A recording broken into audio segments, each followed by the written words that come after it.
I'm Senator Kevin Aart. I represent District 12 here, and I am the prime sponsor of this bill. And it's pretty clear what this bill does. It basically requires the school sports teams to be expressly designated as male, female, or co-ed, and prohibits biological male students from participating in female designated sports or entering female lockers. Of course, this bill was definitely sent to me by constituents, and I've been getting a number of requests to put in a bill like this because of certain confusions, and people are on both sides of the issue are very concerned about the protection of young ladies in their sports and protecting them from males or biological females that biological males that are either stronger or faster and give an unfair advantage because of their biological sex. So this basically clarifies the language so that women will compete against women, men against men, and if you want to have an scholastic, male and female sports, that's fine too. But this just sets parameters, so it leaves out confusion, and we can all work in harmony here when it comes to the sports in our schools. Thank you. Any questions from the committee members here? I don't see any questions. Thank you very much. Thank you. So we'll call the first speaker, Amy Manzelli. And if you already have a written testimony, you can leave it with us. And please keep your comments to 3 minutes.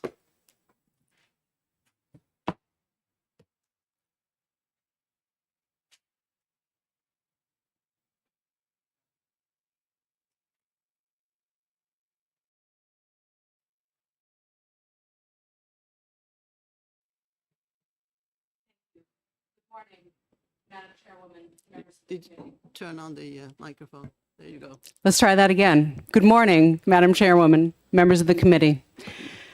My name is Amy Manzelli, and I'm here on behalf of my husband, Chad Turmel, and myself, as residents of Pembroke, New Hampshire, to respectfully request that this committee vote ITL on Senate Bill 375. We wanted to share with you a bit of our daughter's story. Iris is a 14-year-old trans girl, and it's clear to us that our daughter has always been a girl. Beginning at age 3, essentially, as soon as she could string together words to make a sentence, for Christmas, she asked Santa to turn her into a girl. Eventually, as she got older, she wanted to wear only girls' clothes, which she told us by making a skirt out of a blanket and begging to wear it to school. Then she wanted us to use only the female pronoun, which she told me one afternoon when I was trying to be funny by using my very, very bad British accent. And I called her sir, and she told me I should call her ma'am. When she got old enough to do sports, of course, being a girl, she wanted to play on the girls' team. And there has never been any issue participating in girls' sports. Over the years, we've gone through the legal processes so that all of her personal documents reflect her name and her female gender. She receives gender-confirming care with specific treatments determined by her team of interdisciplinary licensed providers and her family. She is old enough now that she has been out in the world as a girl for over half of her life. Our daughter being a girl is like the color of her skin or the height she will achieve when she is a grown-up, an inescapable, inherent characteristic. And if we could only just leave it at that, things could be great for Iris and our family, but sometimes they're not great. It was not great when a peer tried to go up her skirt, or when a different peer bullied her for years so that she had to get a safety plan and the school resource officer had to be involved after the latest incident. 30 seconds left. Thank you. And when we had to tell her this weekend her non-binary camp counselor just died by suicide, or when we had to tell, excuse me, or now, when for the 5th year in a row, our family has had to drop everything again to come here and beg you to preserve her basic rights so that we can remain in this state, in our home, in our house in Pembroke, where we have lived for over 16 years. We are so proud to live in this state where you, the lawmakers, have recognized and protected our daughter's rights as a transgender girl. Your time. Please do not erode this progress. ITL 375. Thank you. Thank you. Questions from the committee members? Seeing none, thank you very much. Thank you. Iristrell.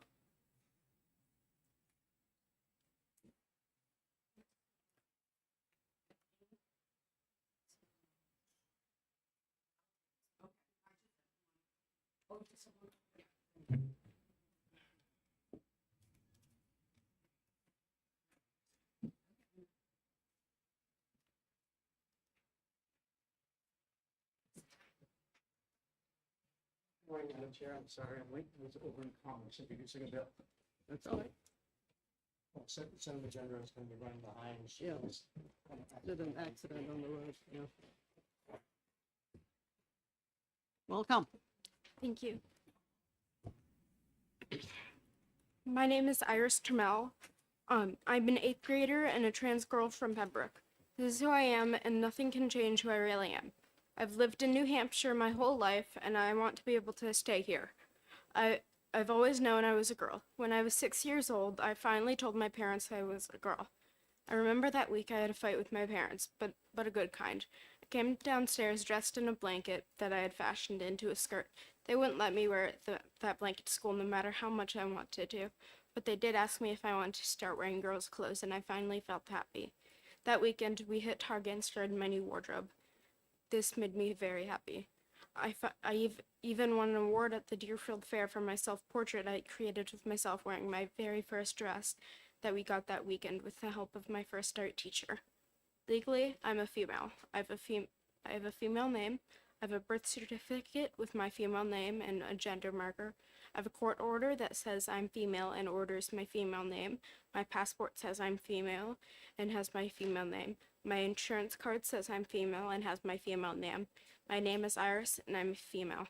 So when I think about these laws you are considering, I feel so disgusted at humanity's treatment of transgender youth, meaning humanity's treatment of me. For HB 375, what does this mean for me? I could try to play on the girls' team still. I could try to use the girls' bathroom still. I could try to use the girls' locker room, but because legally I'm a female. But these proposed laws say that me and my school could get sued for having trans girls on girls' teams or in girls' bathrooms or in girls' locker rooms. Probably won't use the girls' bathrooms at school anymore if this bill is passed. Who knows about sports? I hope my school is a good lawyer. I would like you to keep protecting LGBTQ plus rights, including mine. Thank you for your time. Thank you very much. Any questions from the committee members? Seeing none, thank you. Nancy Brennan.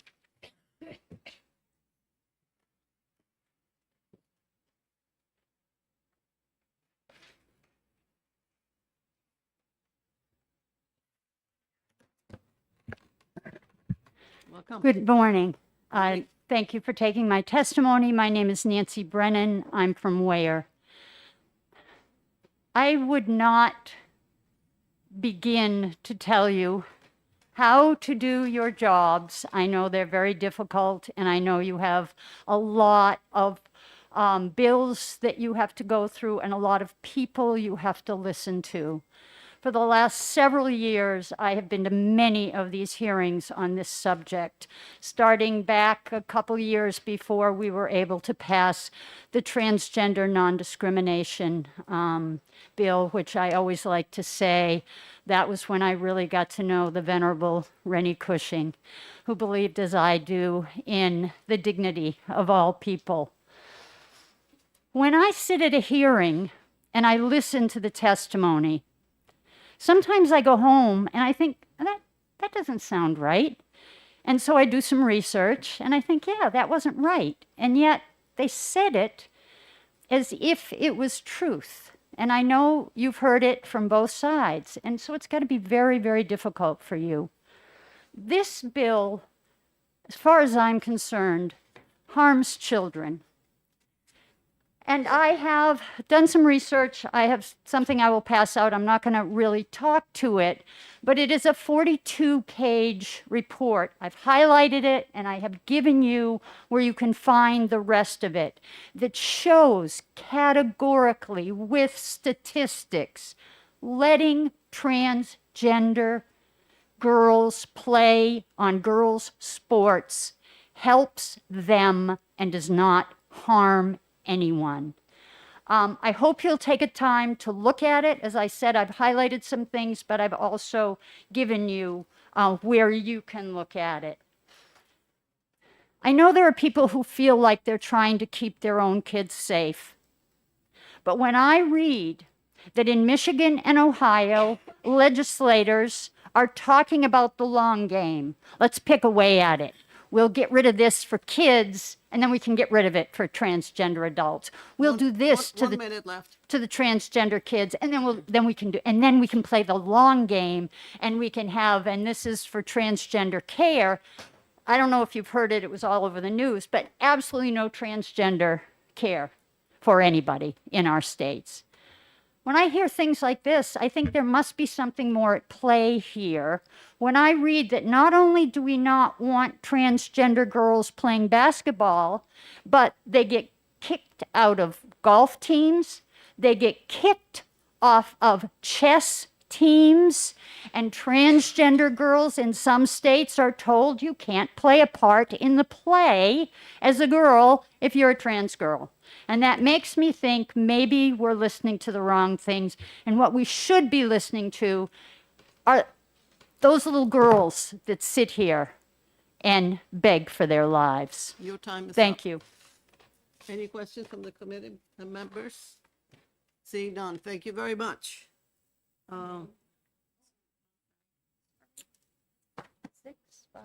This is Jody Sutton Moore.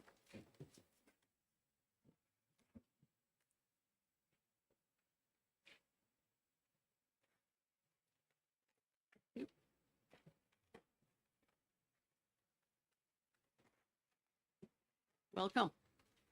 Thank you.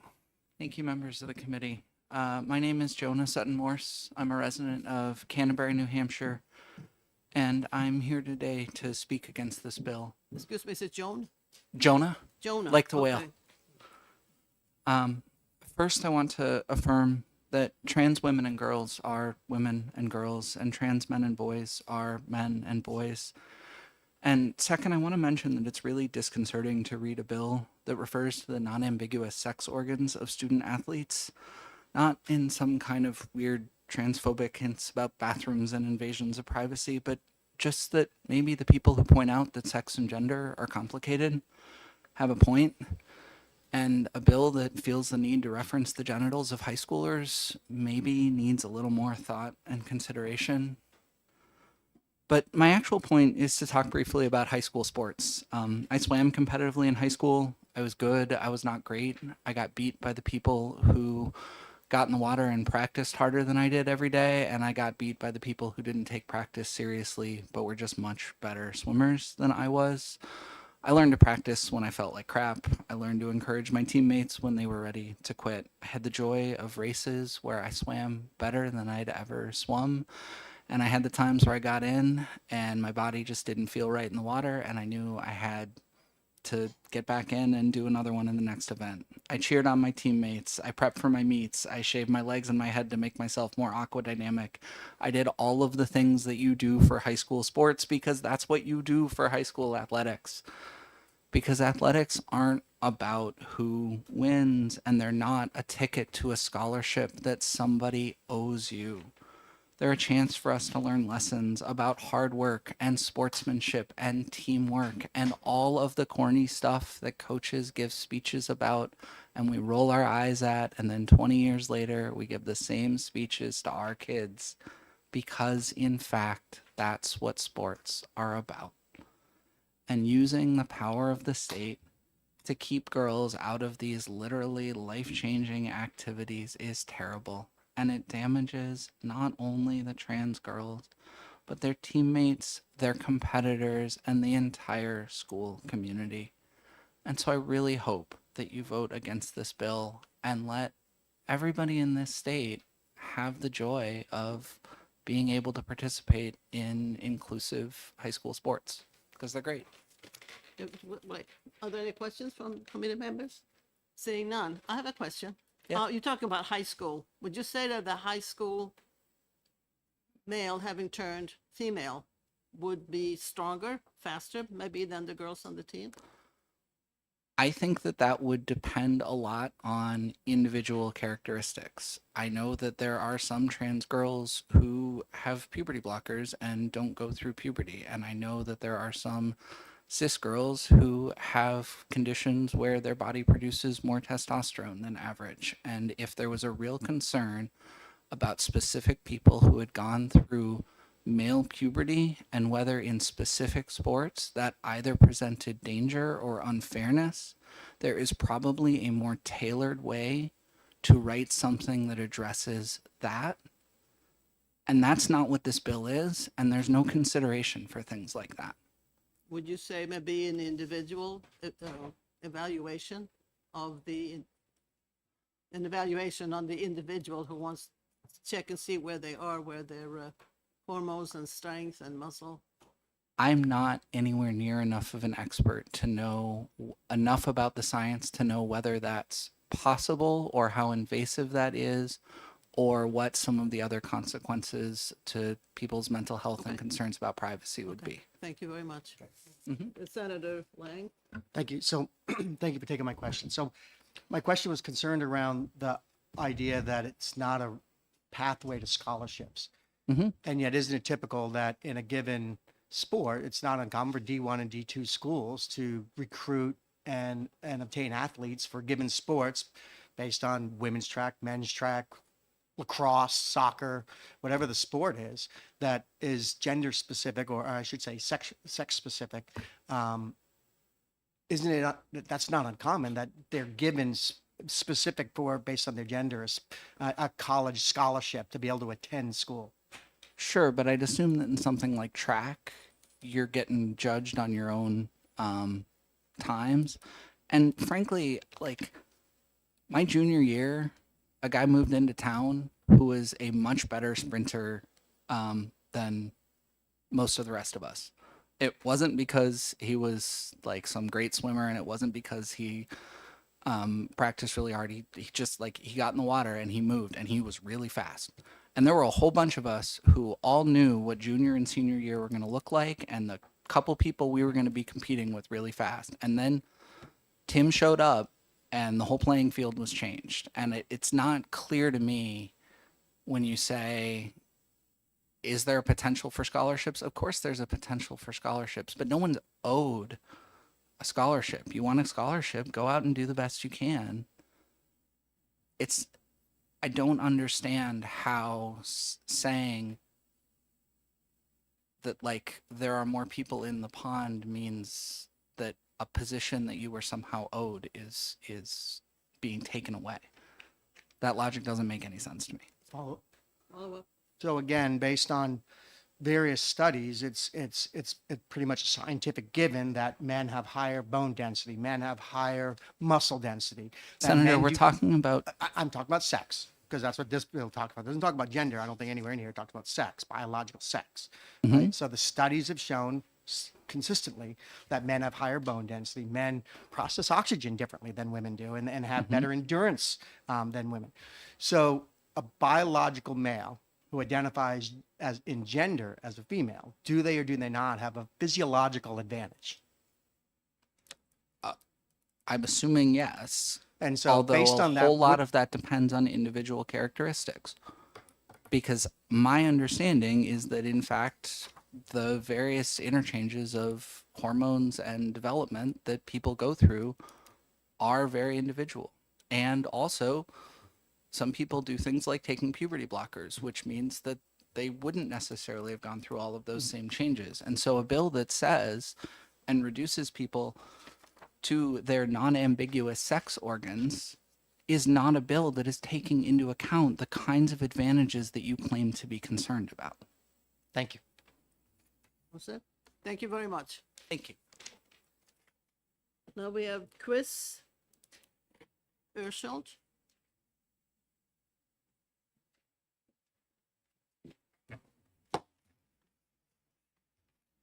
Welcome.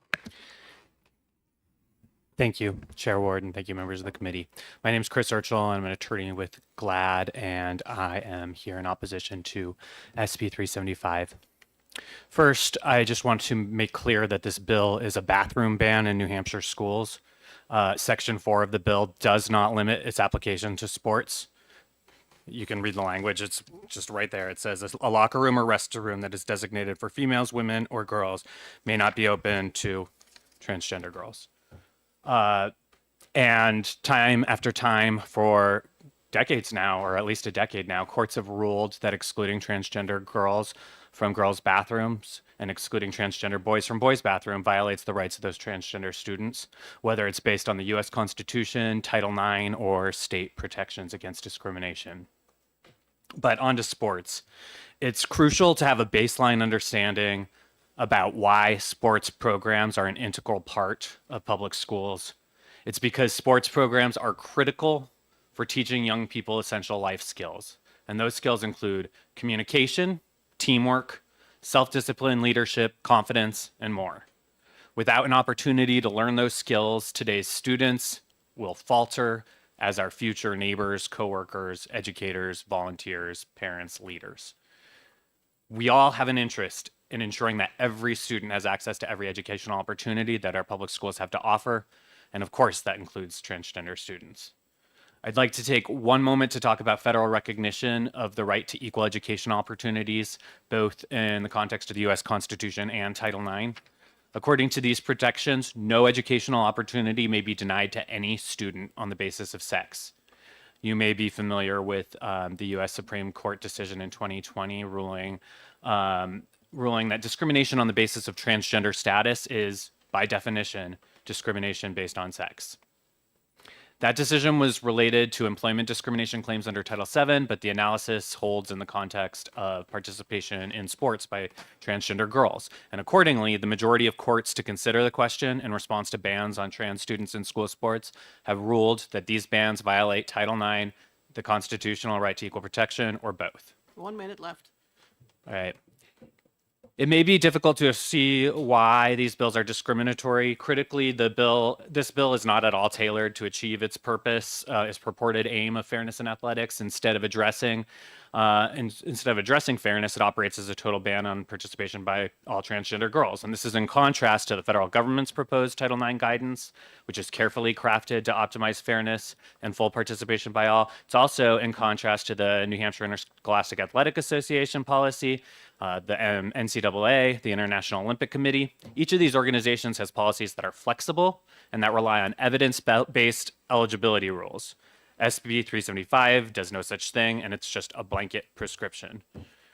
As we heard from Iris and her mother this morning, there's no definitive way for a school or an athletic association to know whether or not a student is transgender. The school could request that every student provide a copy of a birth certificate from the time of birth, even if it's been amended. But nobody would have any obligation to produce that document, and it would be a violation of privacy to even request it. Your time is up. A school could require invasive physical examinations of every female student, but I think we all understand that that would be incredibly harmful. There's no way to enforce this bill that's not going to cause harm. I'm happy to take any questions. Thank you. Okay. Senator Prentice. Thank you, Senator Ward. Good morning, Chris. Thank you for taking my question. Just take me back to the beginning of your testimony. You talked about a bathroom ban. Can you roll me back through that? Yeah, going back to Section 4 of the bill as written, it says, you know, and again, A locker room or restroom. yeah, a locker room or restroom that is designated for females, women, or girls may not be open to transgender students, transgender girls. Okay. And yes, and time and again, courts have ruled that those violate the rights of transgender students, that prohibitions like that violate the rights of transgender students. Okay. I'm happy to rattle off court decisions if you want to know more about where and. Yeah. I'm sure I can, if I need to, I will follow up, but I just wanted to be clear on that. Thank you for rolling back to it. Mhm, All no right. problem. Senator Lang, did you have a question? No, hold it. Okay, you have your light on, that's why. Do you have a question? Thank you very much. Thank you. Holly Stevens.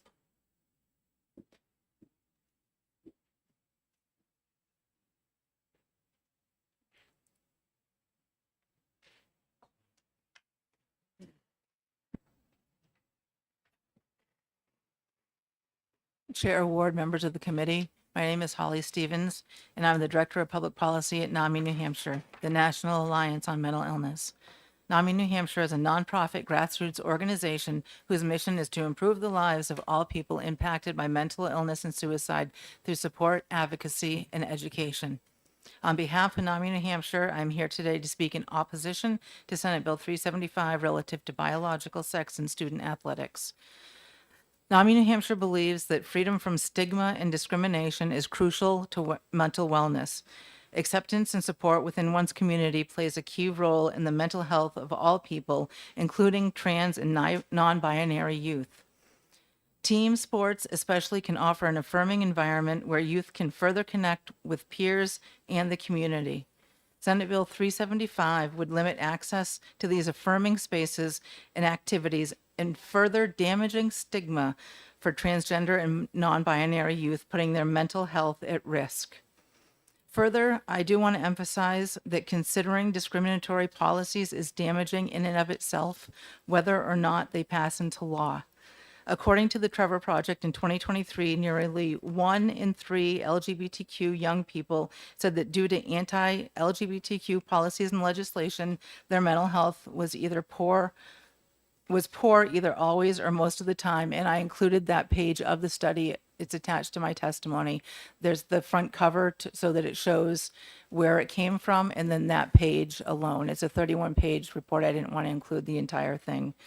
It's crucial that our policies promote mental wellness and create accepting, affirming environments. For these reasons, NAMI New Hampshire is in opposition to Senate Bill 375, and I will take any questions that you may have. Thank you. Questions from the committee members? Seeing none, thank you. Thank Holly. you. Nancy Biederman.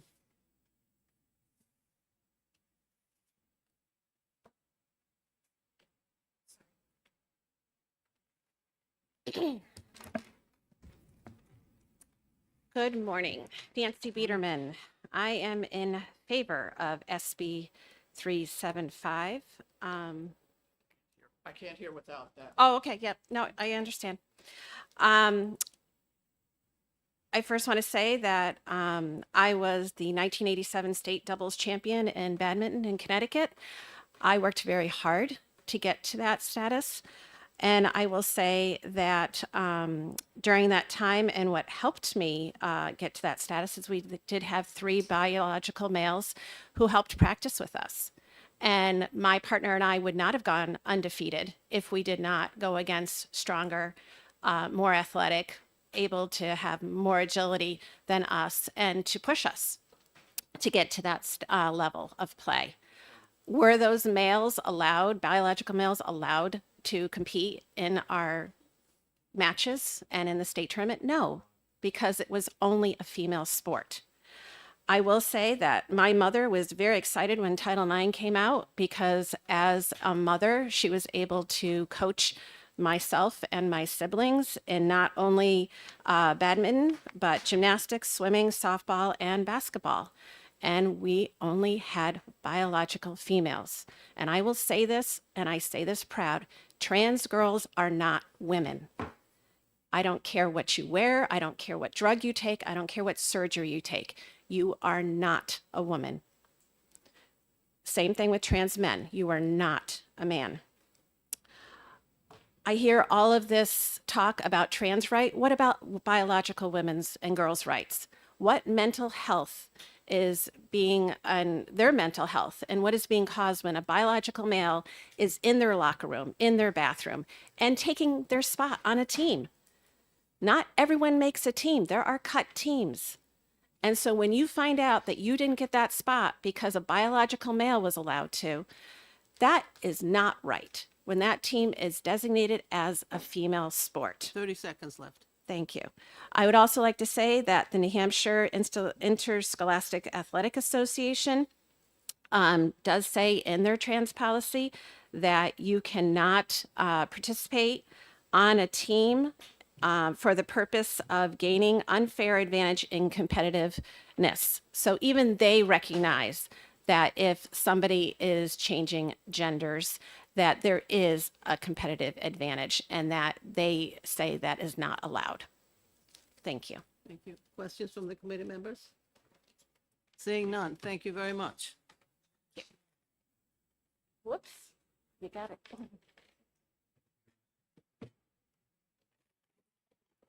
Lindja House. Okay. Sorry, what name? Jake House.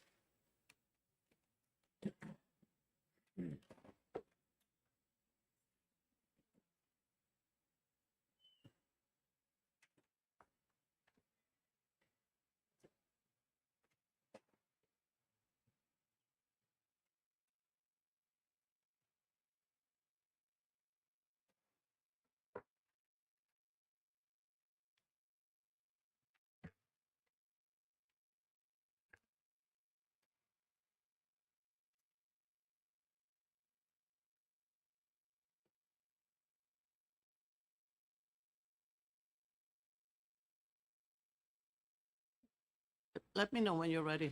Yeah, good morning. Just pulling up my document.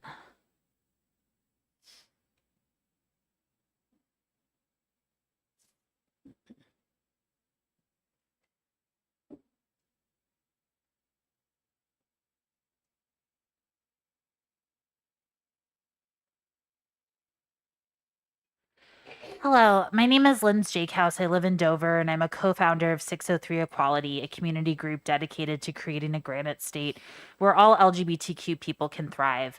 I'd like to read some excerpts from testimony provided by people who could not be here today and wrap up by adding a few of my own thoughts.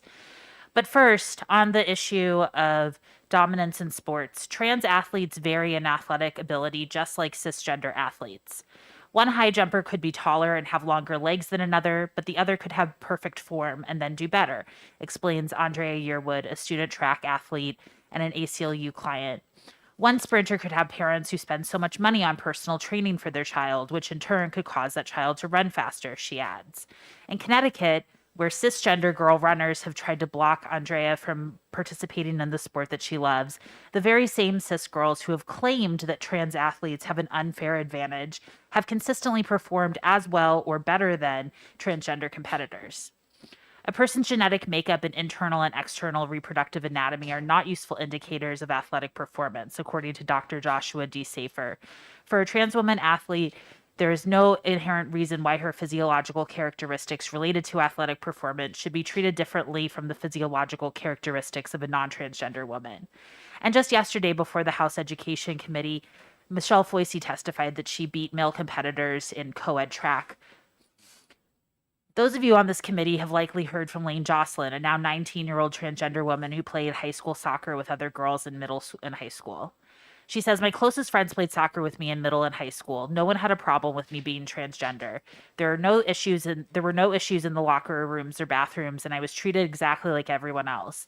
I guarantee no one on the opposing team had any idea that I am transgender. Playing on a team is such a unique experience with so many life lessons.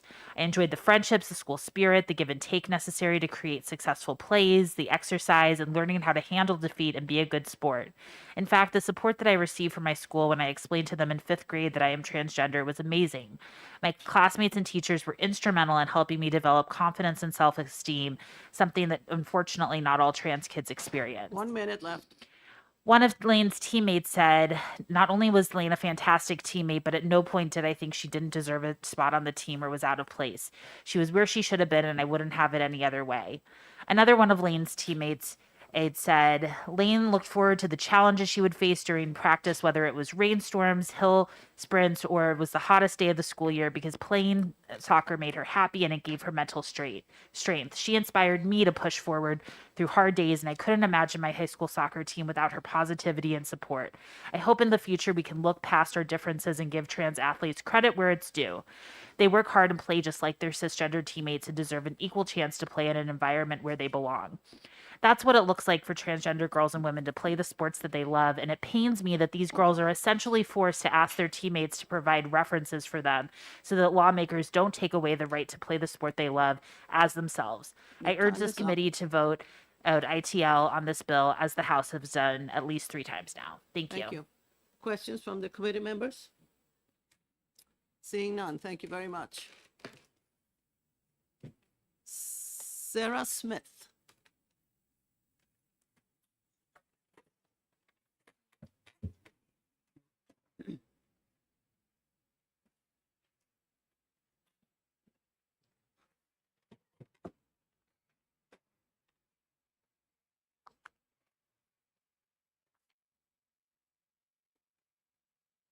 I'm on phone. Hate it when you get a new phone and it just doesn't want to work.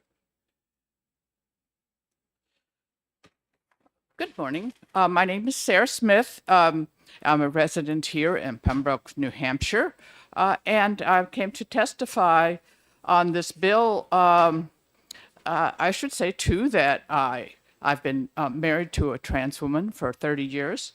So I have, over the years, learned a lot of different stories. I'm here to take issue with your definition of what biological sex is. That going back, we have had testimony this morning of someone who at the age of 3 was able to tell that they were different from the sex that they were perceived to be. Those birth perceptions being based on observed genitalia. But suppose the genitalia were changed at birth and the child was brought up as the opposite sex. The thought is bizarre and unethical to us, but there is a true story of this happening. You can read the whole story in the book As Nature Made Him, The Boy Who Was Raised as a Girl by John Colapinto. This true story really changed my skepticism around gender identity. Here was a boy, a twin by the way, who through a tragic accident lost his penis during a botched circumcision shortly after birth. In Dr. John Money's 1965 care, he was changed anatomically to a girl and received hormone shots while being raised as a girl. So socially and anatomically, he was a girl. Didn't know that he had been born a boy. Yet, as a child, he always kept insisting that he was a boy. And when he found out about his surgery, finally at age 14, 1 minute left. He then changed and lived his life as a boy. In his head, he always knew he was a boy. Science is beginning to uncover more about how a part of the brain tells us what our gender is. This story was proof to me that our brain know what what gender we are, and it does not depend on anatomy to tell it. To me, the brain is a part of our body, so part of our biology that tells us our biological sex. And I have heard many other true stories of children at preschool age telling their parents that they are a different sex at that young and tender age. They should be supported to live socially as their perceived gender, and medical interventions are not needed at that age. Schools is a part of sports are a part of school to teach children healthy habits, teamwork, discipline, and other parts of personality development. Your time is up. Okay, thank you. Any questions? Any questions from committee members? You can look up the name of that person under David Reamer. It's a true story. Okay.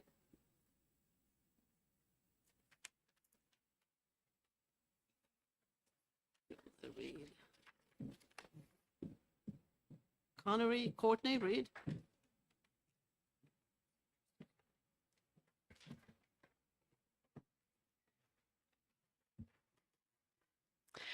Thank you, Senator Ward and members of the committee for hearing my testimony today. My name is Courtney Reid, and I serve as policy advocate for the ACLU of New Hampshire. And I'm speaking in opposition to this bill because it is discriminatory and unconstitutional. But before I speak in opposition on those points, I just wanted to provide a couple of responses to some previous testimony.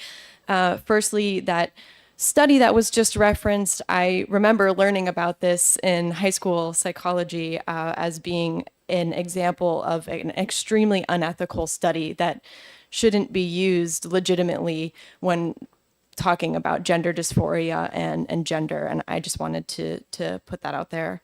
And I also wanted to touch on my own personal experience as a woman competing in sports and having experience on various teams in high school and college. My first few years of high school, I played volleyball competitively. I was on junior varsity, but never got to quite make it to varsity. When I realized I am more academically inclined, and then later on joined the school's Model UN team and followed that trajectory throughout college. And if I were to ever have an experience where a member of the teams that I was on could no longer play with me because they were trans, I would be utterly devastated. And I think that other women like me in school would feel the same way, especially with the vagueness and privacy concerns that this bill might raise should it be attempted to be enforced in schools. Because this bill uses the definition of biological sex to have a categorical ban on transgender women from participating in sports teams or accessing locker rooms and other facilities, it is discriminatory according to Title IX and the U.S. Constitution. It raises serious 14th Amendment concerns. But this definition of biological sex also fails to consider how this legislation would affect people who are intersex or who have developmental disorders. And 1 minute left. thank you. I just wanted to underscore the Title IX and constitutional concerns. I'm not just bringing up these for the first time here. They've been raised in the courts, and many courts have agreed that policies like this do violate those federal policies. And it's disappointing to see this bill introduced again because it's undoing some of the really important bipartisan work that the legislature has done in the past few years, such as the transgender non-discrimination bills, which provide schools with an obligation to have policies that accommodate and are inclusive of transgender individuals. So I would urge the committee to ITL this bill, as we've seen in recent years when it's come up, and to vote in solidarity and in favor of trans inclusiveness. Thank you. And I'm open to taking any questions. Thank you. Questions from committee members? Seeing none. Thank you very much. Thank you. Gillis Bisonet.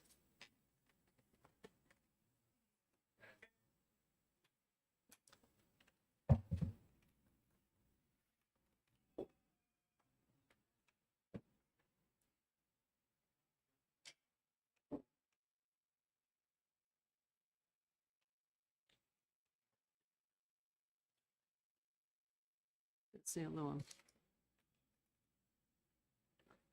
Yeah, oh, this is fine. He's on the next one. David.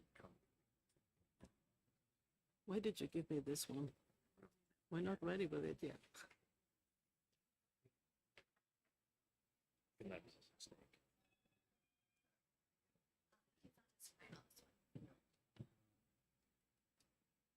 Mr. Bossy? His name is on another bill. That's, I received another thing ahead of this one here, so thank you. So we listen to David Trumbull.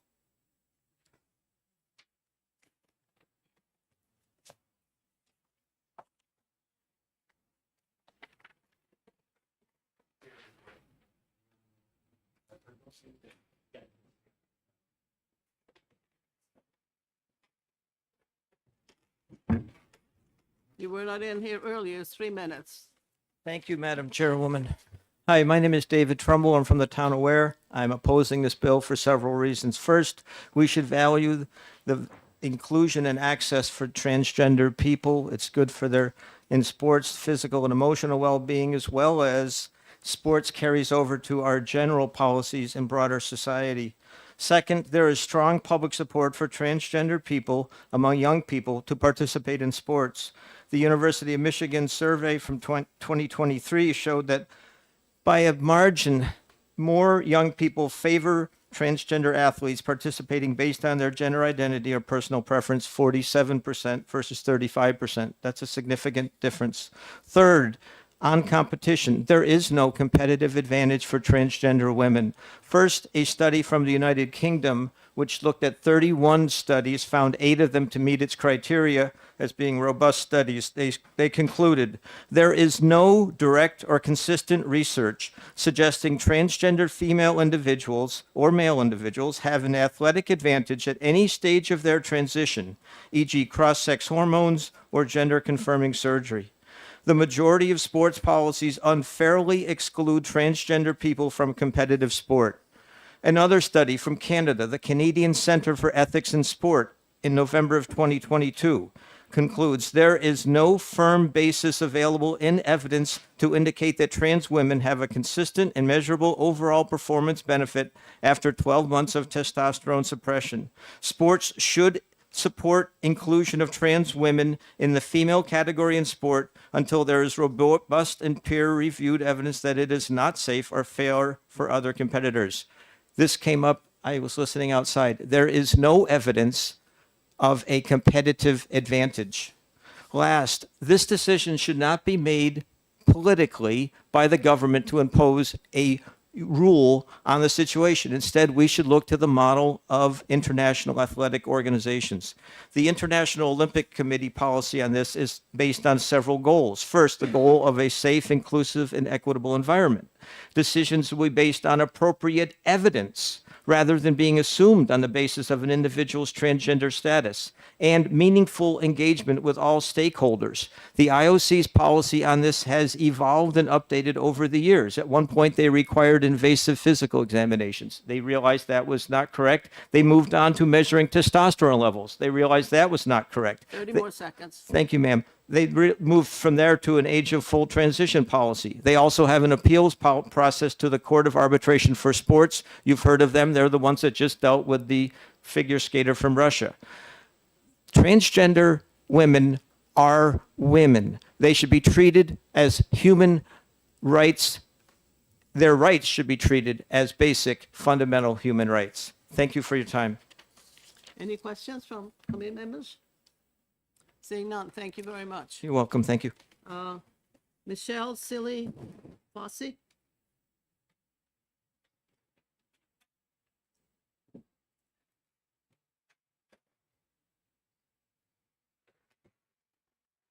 Thank you, Chair Ward and honorary committee members for listening to our testimonies today. My name is Michelle Sully-Foisey and I'm a resident of Temple. I'm a mother of 6 children and a physical therapist. I am here in opposition of SB 375. I grew up in Londonderry, and from the moment I moved into town, I played sports. One of my strongest memories as a young runner was at a meet we had in 6th grade. It was a combined race with the male and female athletes. I came in 2nd place. From that meet, I went on to become the record holder in the 400 meters, the 600 meters, along with the long jump at Londonderry High School during my career. I was the anchor leg for the state championship team for the 4x4 relay.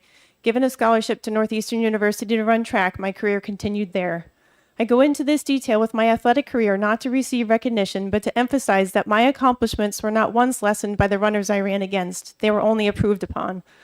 The lessons I learned from being an athlete were numerous. As a 5-year-old soccer player, I learned teamwork and dedication. As an 18-year-old runner, I learned self-discipline and drive. Receiving a 2nd place finish at the state meet my senior year, I learned humility and grace with my loss. My time as an athlete grounded my foundation as an adult. It translated into my life through my determination, drive, empathy, and compassion that has empowered me to successfully manage many obstacles in life. As a mother, my hope for all of my children is that they will have the same opportunities I was given in sports to allow them to thrive and succeed in their adult lives. In March last year, my teen expressed they were experiencing near constant suicidal thoughts. Immediately, we sought counseling for them. After beginning therapy, they were slowly able to talk more openly to us about things. In September, they came to me and asked if they were too old to start hormone therapy. After that conversation, a huge weight lifted from our child's mind. We are now actively receiving care and are just beginning hormone replacement therapy, also known as HRT, to allow our child to have a more feminine body they feel at home in. My queer child has started their own journey, and I am here to support them. We are incredibly fortunate to continue to have our child here with us today after their attempted suicide. In October, I sat in a doctor's office while at their side as they revealed details of that attempt. Their attempt was before they came to me about HRT, before they were able to express how lost they were feeling in their own body. I come before you today to share this very personal story to express my deep concern for what this bill is attempting to do. SB 375 escalates and exacerbates the isolation trans youth like my child have to endure. Supporting and promoting the blatant discrimination of transgender athletes is not the way of the Granite State. Sports should be a place where we embrace diversity and teammanship.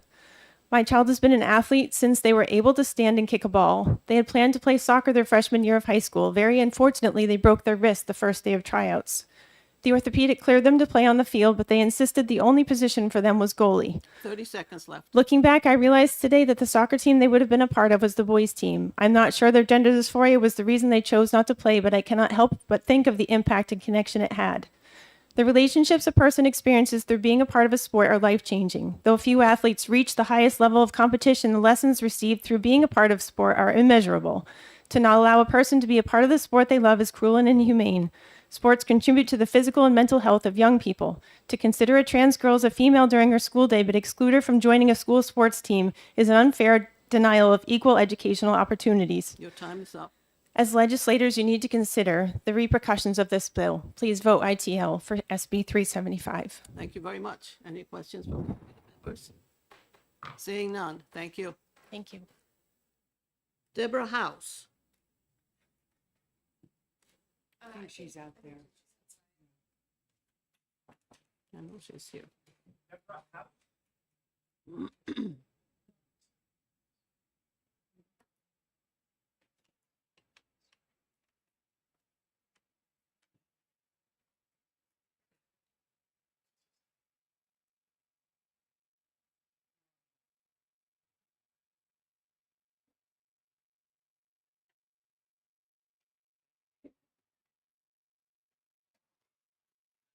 Good morning. Welcome. Yeah, this is on. Okay, great. Good morning, Chair Ward and members of the Senate Education Committee. It's good to see you this morning. And I'm here to testify on relative to biological sex in student athletics. Here on behalf of American Federation of Teachers New Hampshire and our 3,700 members across the state. We are mostly teachers, paraeducators, the school support staff in our public schools, as well as university faculty across the state. AFT New Hampshire wholeheartedly supports public school students, and we believe in having public schools where all students feel safe, welcome, and feel they can belong. All of our students, not just some of our students. So what does that have to do with this bill? Well, this bill looks to limit students to playing on student athletic teams that coincide with their unambiguous sex at birth. Human life is not nearly that simple. Not everything is unambiguous, and we cannot all be neatly divided into one category or another, nor can the students in our schools. We stand in opposition to this bill because in order for our students to be successful in school, they have to find the place where they belong, and for some of them, it is playing sports. When children and young adults play sports, it is often a place where they feel they must belong, a place where they are taught to work together, where they are taught teamwork, where they are taught sportsmanship, where they are taught the values we want to instill in students about fairness and about, fair play. For most kids, what they remember from their childhood sports experience is lifelong friendships that they make. For kids, the sports teams are what keep them motivated, and sometimes it's what keeps them going to school. And it's where they are able to make connections with peers their own age from their community. Furthermore, it is unclear to us how this bill, if it were made law, would be enforced. If a child is not out to their school community or to the community outside their family that they are anything other than the gender they present as, who's going to check? How are you going to check? We don't keep birth certificates at school or 1 in the minute left. permanent file. Okay. And birth certificates do get amended by court order when someone chooses to go that route and ask for an amendment. So it does present a quandary of how we are confirming what someone's biological sex at birth is if they appear to be something else. It creates a big problem for the school staff if you are trying to have us be certain what biological sex someone was at birth if they are outwardly living as a different gender. And who, do you want us asking intrusive questions? We have protections under the New Hampshire Constitution of privacy. So for those reasons, we are opposing SB 375, and we want all of our students to feel safe, welcome, and included in our schools. And that is my You testimony. did that while I'll your pass time it was around. up. Great. Right on the mark. Getting used to the 3 minutes, right? Questions from the committee members? Thank you. Senator Lang. Thank you for taking my question. Can you tell me where in the bill the word gender is?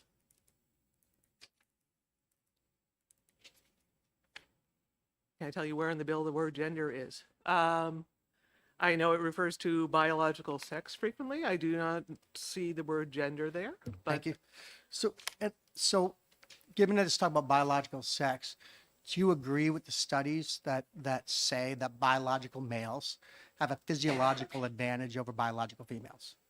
They have both bone density, muscle density, all those things that I talked about. Do you agree with the medical description that says that biological males have an advantage, physiological advantage over biological females as a general statement of if medicine? you would like to send those studies to me for review, I will look them over. Okay, I'm not going to comment on studies that I haven't read. Thank you. Follow. Follow-up? You talked about fairness in your testimony.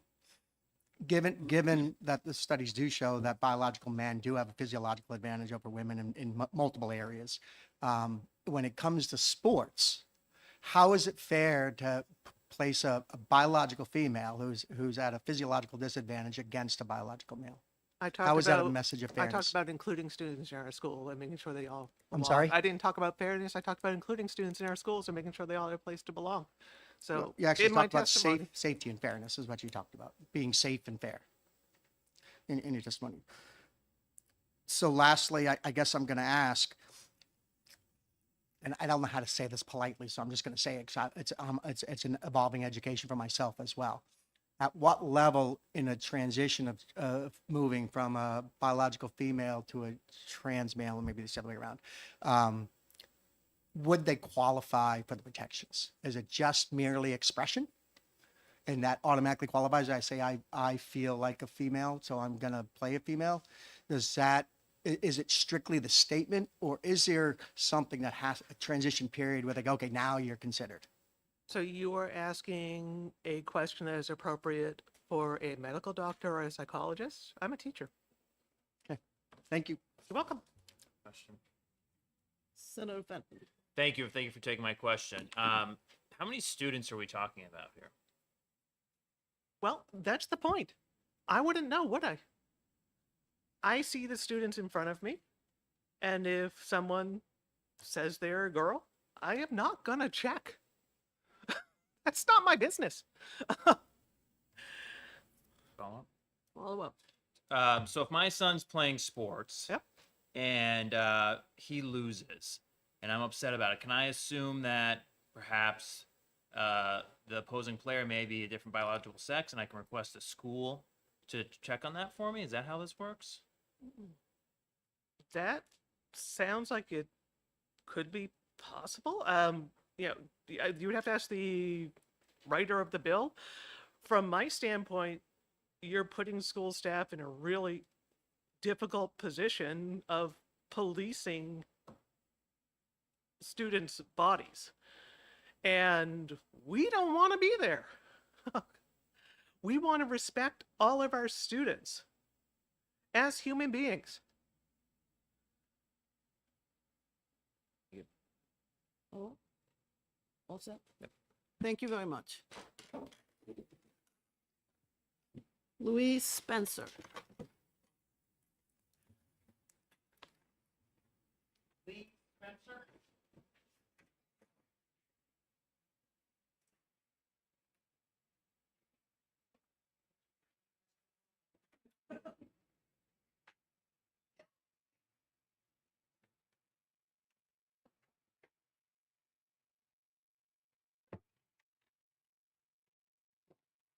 Welcome. Good morning. Thank you, Madam Chair. Thank you, committee. My name is Louise Spencer. I'm from Concord, New Hampshire. I'm the co-founder of the Kent Street Coalition, which is an all-volunteer grassroots advocacy organization. I wanted to be here to be very public on the record that we strongly oppose this bill because of the harm that we think it will do. We think it lacks that there's no need for it, and that it really will harm very vulnerable youth. I just want to imagine a scenario, and I know that it's not my role to ask the committee questions, so I'm not expecting an answer, but what about that kid who moves to New Hampshire?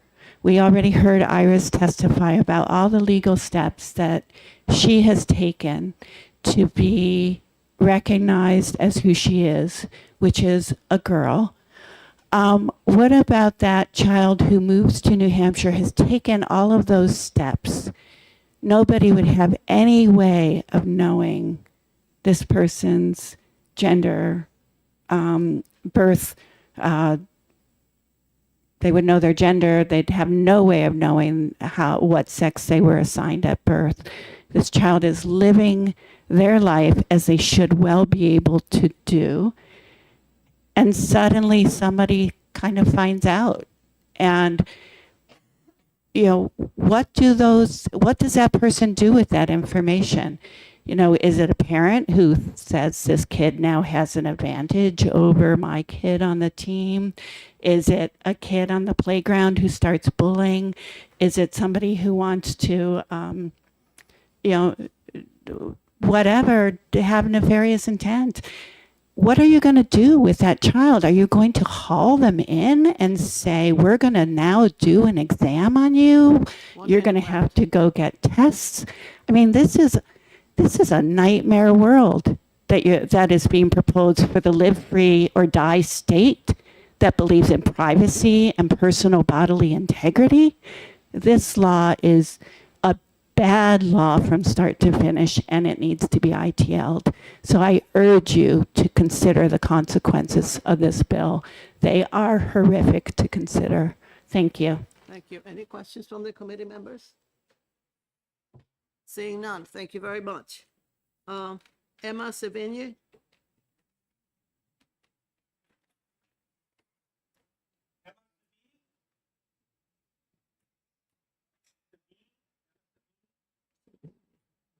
New features.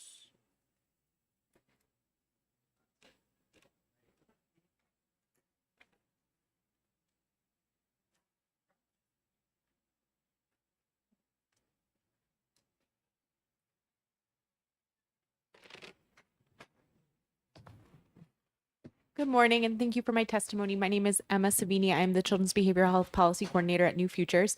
New Futures is a nonpartisan, nonprofit organization that solves problems through policy change.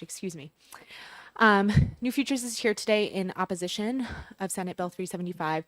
We are, as Children's Behavioral Health Policy Coordinator, my focus is on ensuring that children have access to safe and welcoming environments in New Hampshire. This bill is in direct opposition to that shared goal that Granite Staters have. We know that students do best when they are able to live their lives as their authentic selves in schools. This can be as simple as being able to play sports that align with their gender. Furthermore, sports offer a really important aspect to all students where they can develop skills such as confidence, self-awareness, teamwork, leadership.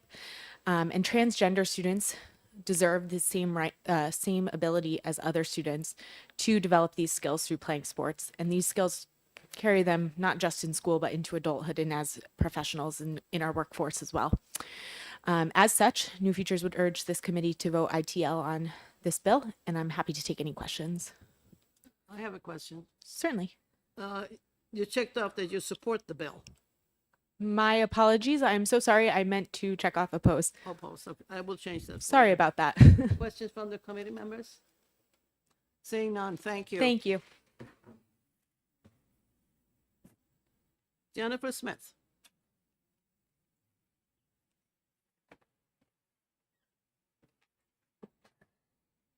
Good morning, Chairman Ward and other members of the committee. I'm Jennifer Smith. I'm a retired medical doctor.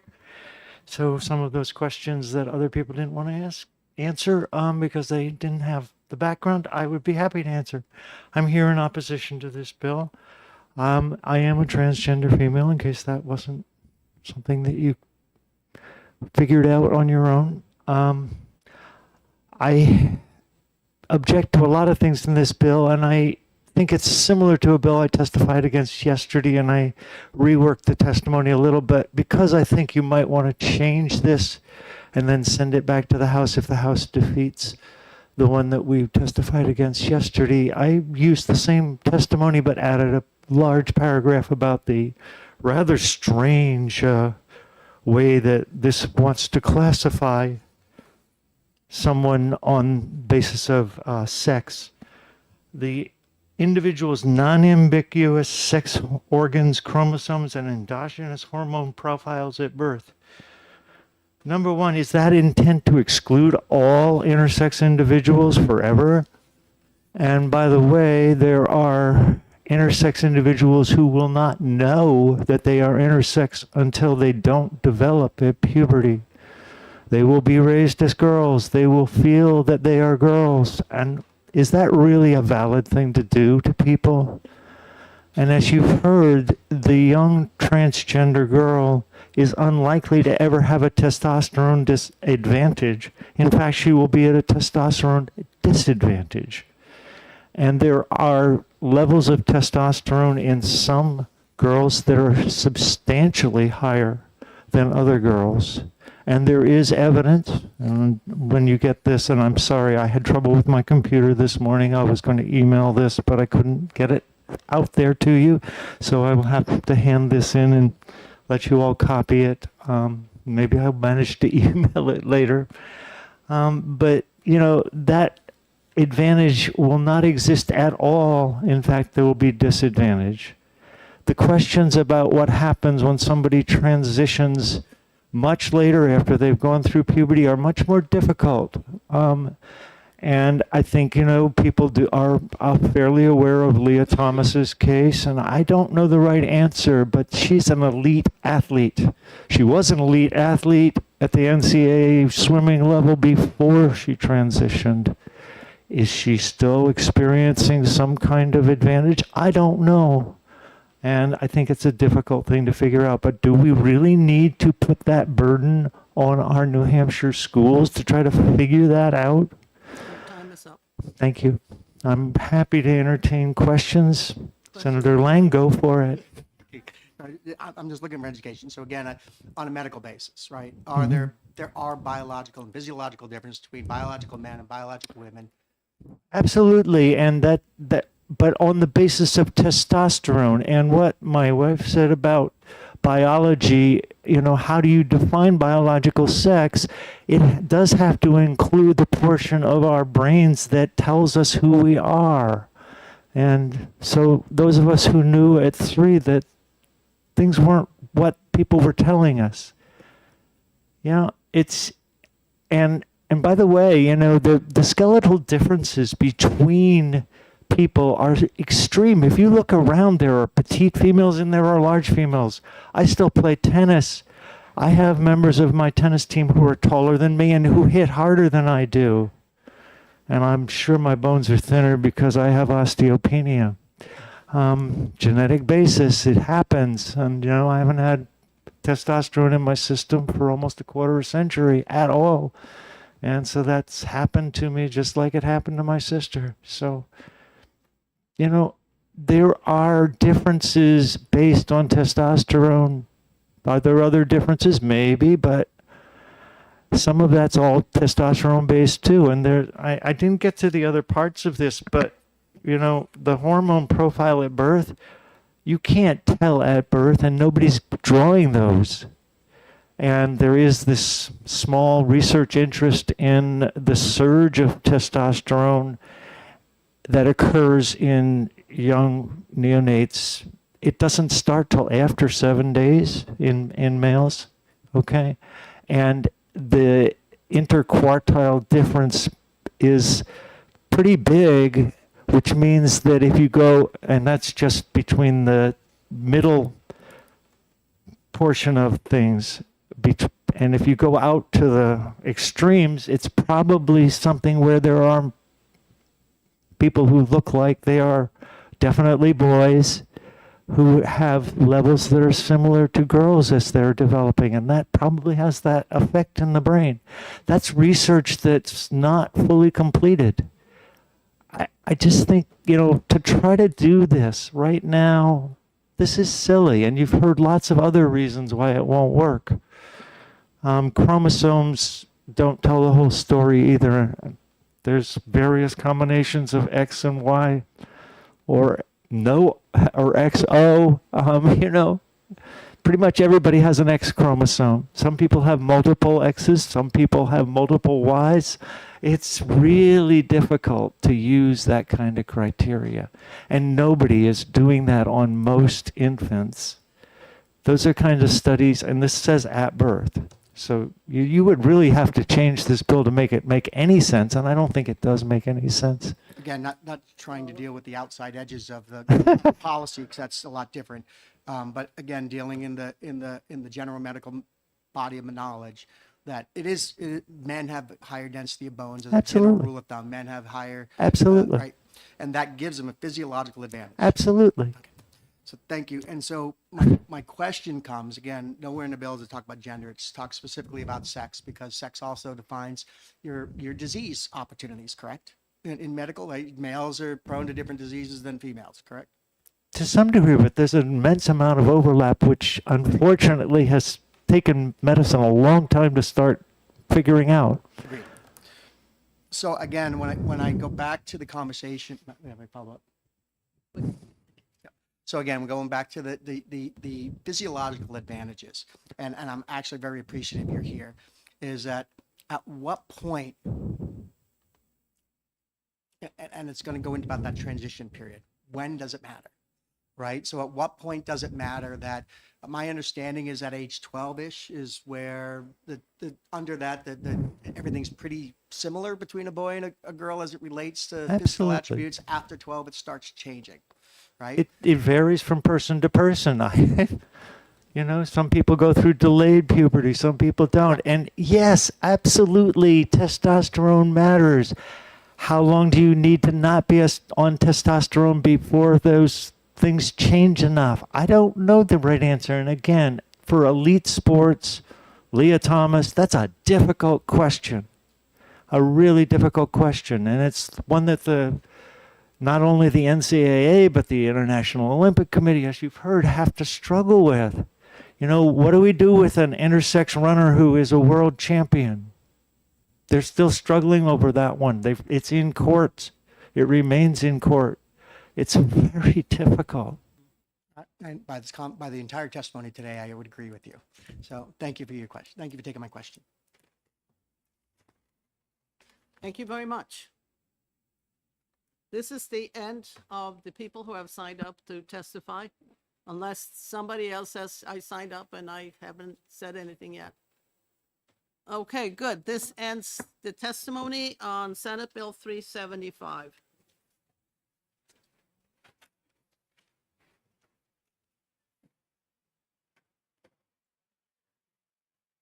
This is the new one.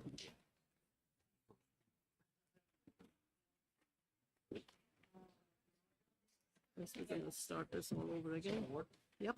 Senator Avard just got called over to introduce a bill in election law. Okay. We'll grab him and bring him back. Okay. It's probably going to be 3-4 minutes. Okay.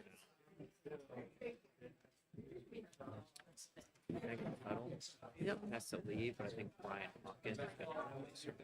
Okay. Just when we get to it. Okay. Have the same characters. Yeah, any. Yep.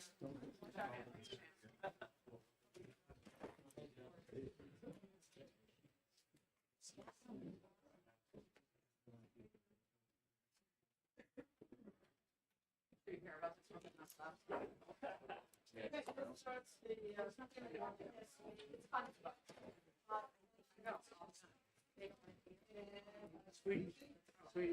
Sarah. Don't forget Yeah. That too. Sarah.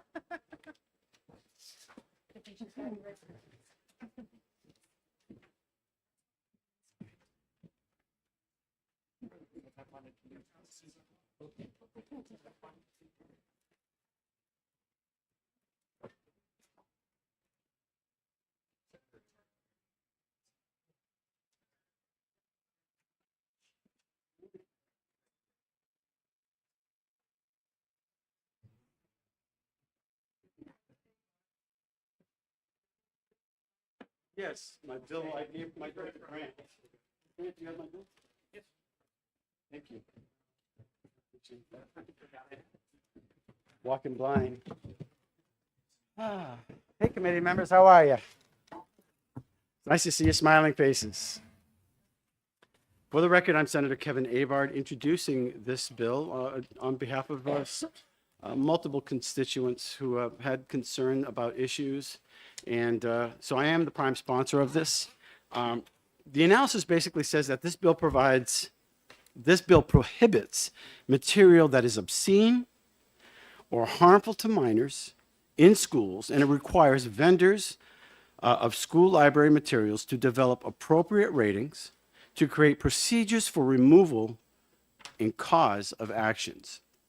I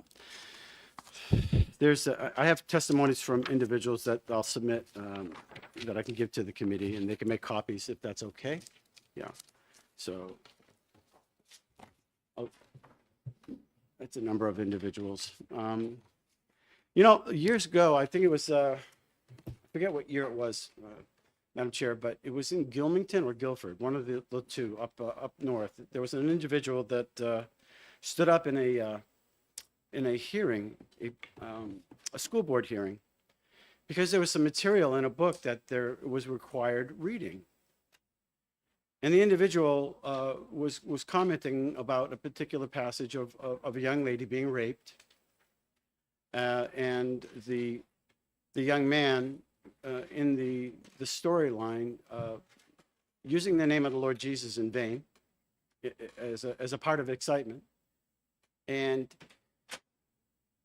it was required reading for young adults. And the father objected to this. And because he objected in a small hearing, he was arrested. He won in the court, but he was arrested. And apparently there's been more and more material that has been going on. So parents are a little upset about some of the material, which actually, if you had in your possession, you would possibly get arrested for in some of the schools. And so this bill basically outlines definitions on page 1. Basically, institutions or persons having scientific or higher educational, governmental, or similar justification for possessing obscene materials. And then it goes down the list of definitions, which you can read.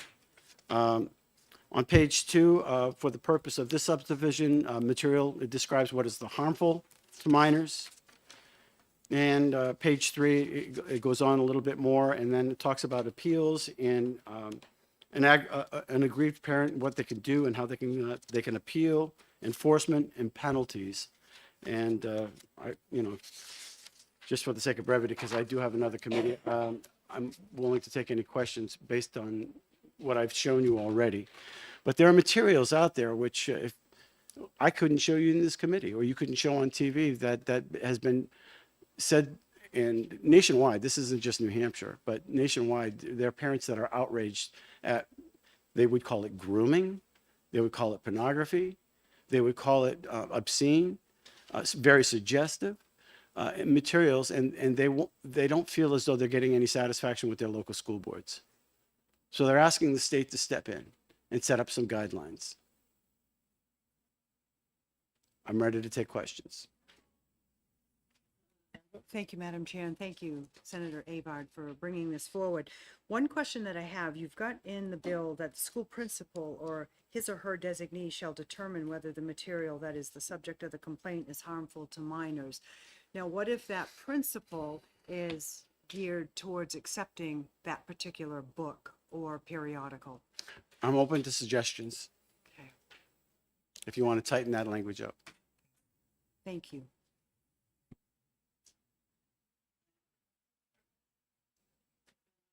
So I'm reminded of Justice Stewart's comment. What's obscenity? I know it when I see it.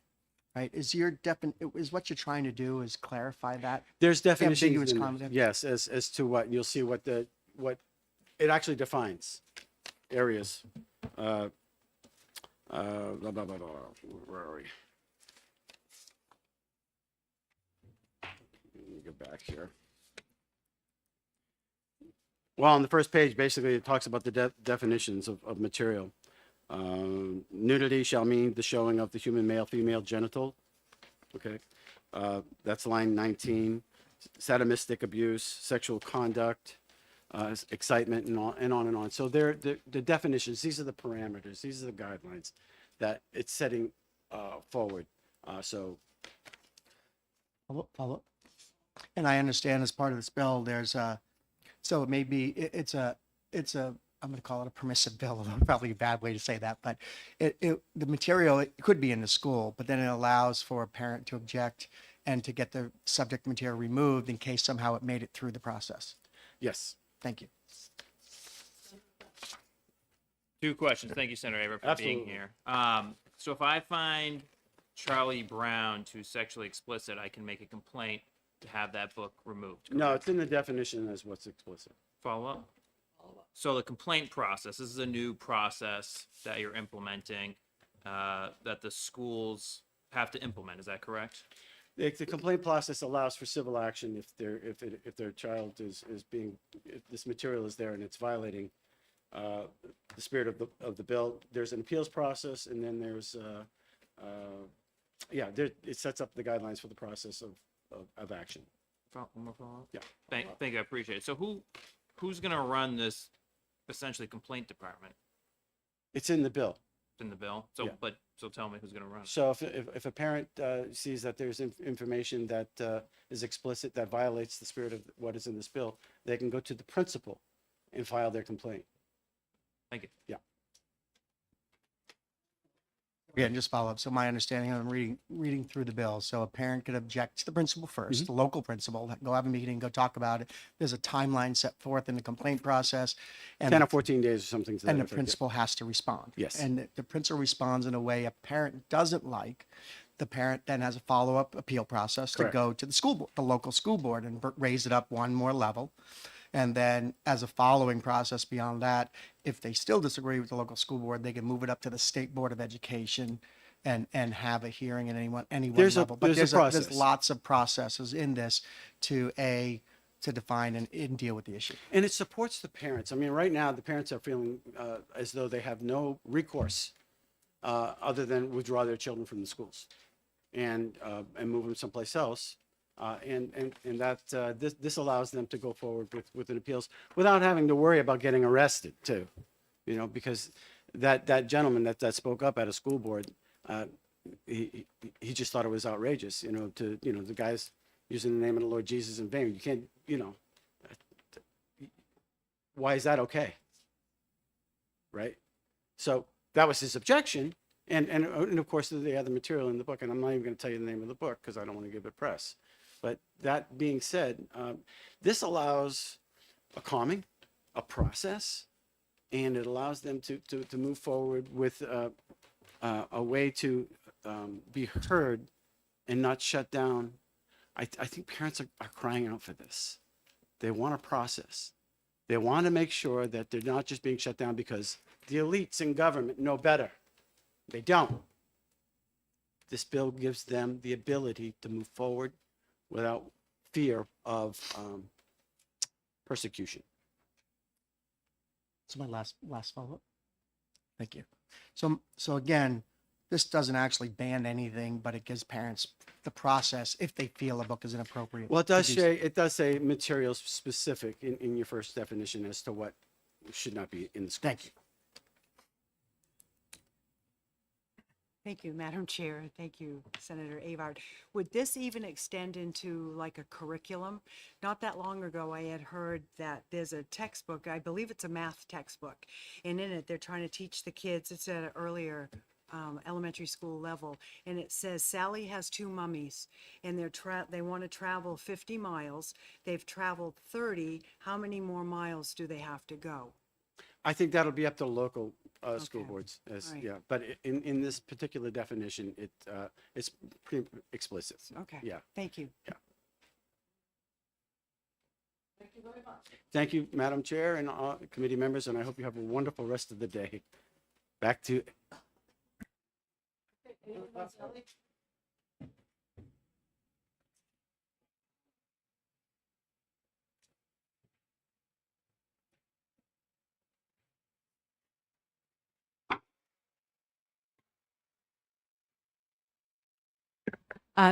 Thank you. Good morning, members of the committee again. Madam Chairwoman, my name is Amy Manzelli, and I'm here again on behalf of myself and my husband, Chad Turmel. We are residents of Pembroke, New Hampshire, and we are here to urge you to SB 523. I've already shared with you in connection to SB 375 earlier this morning our daughter's story, and it's included in my written testimony that I'll hand in here. But I do want to share with you our daughter's deep love of books and literature. At about the same age that she started doing sports, we learned that Iris is a voracious reader. It is not uncommon to see Iris leaving the town library with so many books, you can't even see her head. The pile is so big. She's well known to the school librarian, the town librarian, the people at BAM, the people at Gibson's. She just reads all the time. And it is so important that when she reads, she sees reflections of herself in the content that she is reading.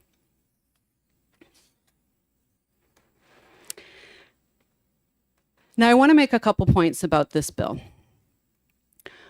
One of the central tenets of our democracy is a free exchange of the marketplace of ideas. That means the free exchange of ideas that we agree with and ideas that we don't agree with. Images that we're comfortable with and images that we are uncomfortable with.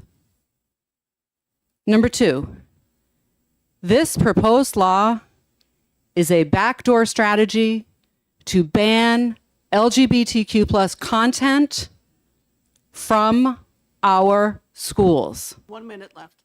from the transgender community, from my daughter, and she has done nothing to deserve that exclusion.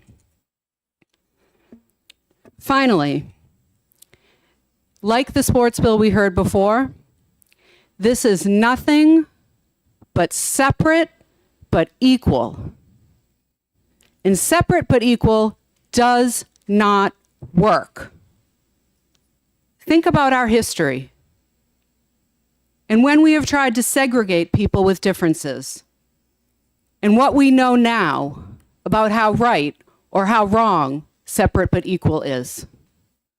Please, I am begging this committee, for the sake of my family and the transgender youth and the LGBTQ community of New Hampshire, ITL 523. Thank you for your time. Thank you. Questions from the committee members? Yeah, I want to ask.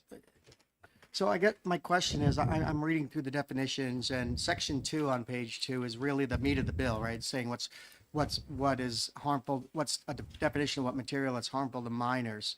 And then section 3 says, if it meets the definition of harmful to minors, we don't want it in our schools. So my question is, when I'm looking at the definition, I'm doing sexual conduct, under what possible circumstances would it be appropriate to have, you know, sexual bestiality, masturbation, sadomasochism, abuse, or actual or simulated lewd exhibition of genitals in what possible education setting is that appropriate? One of the words that is contained in the bill is deviant. And I would also use an example, your fellow senator's example of a simple math question that alluded to two mommies.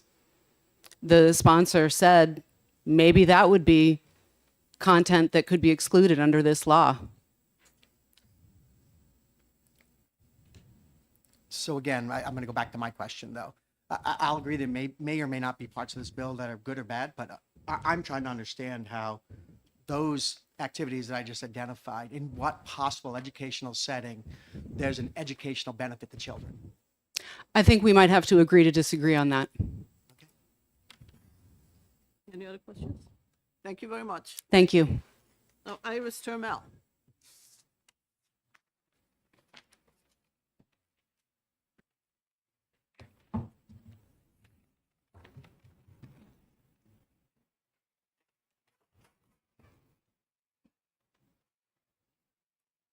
My name is Jeez, I can't talk. My name is Iris Trammell. I'm an 8th grader and a trans girl from Pembroke. I've already shared my story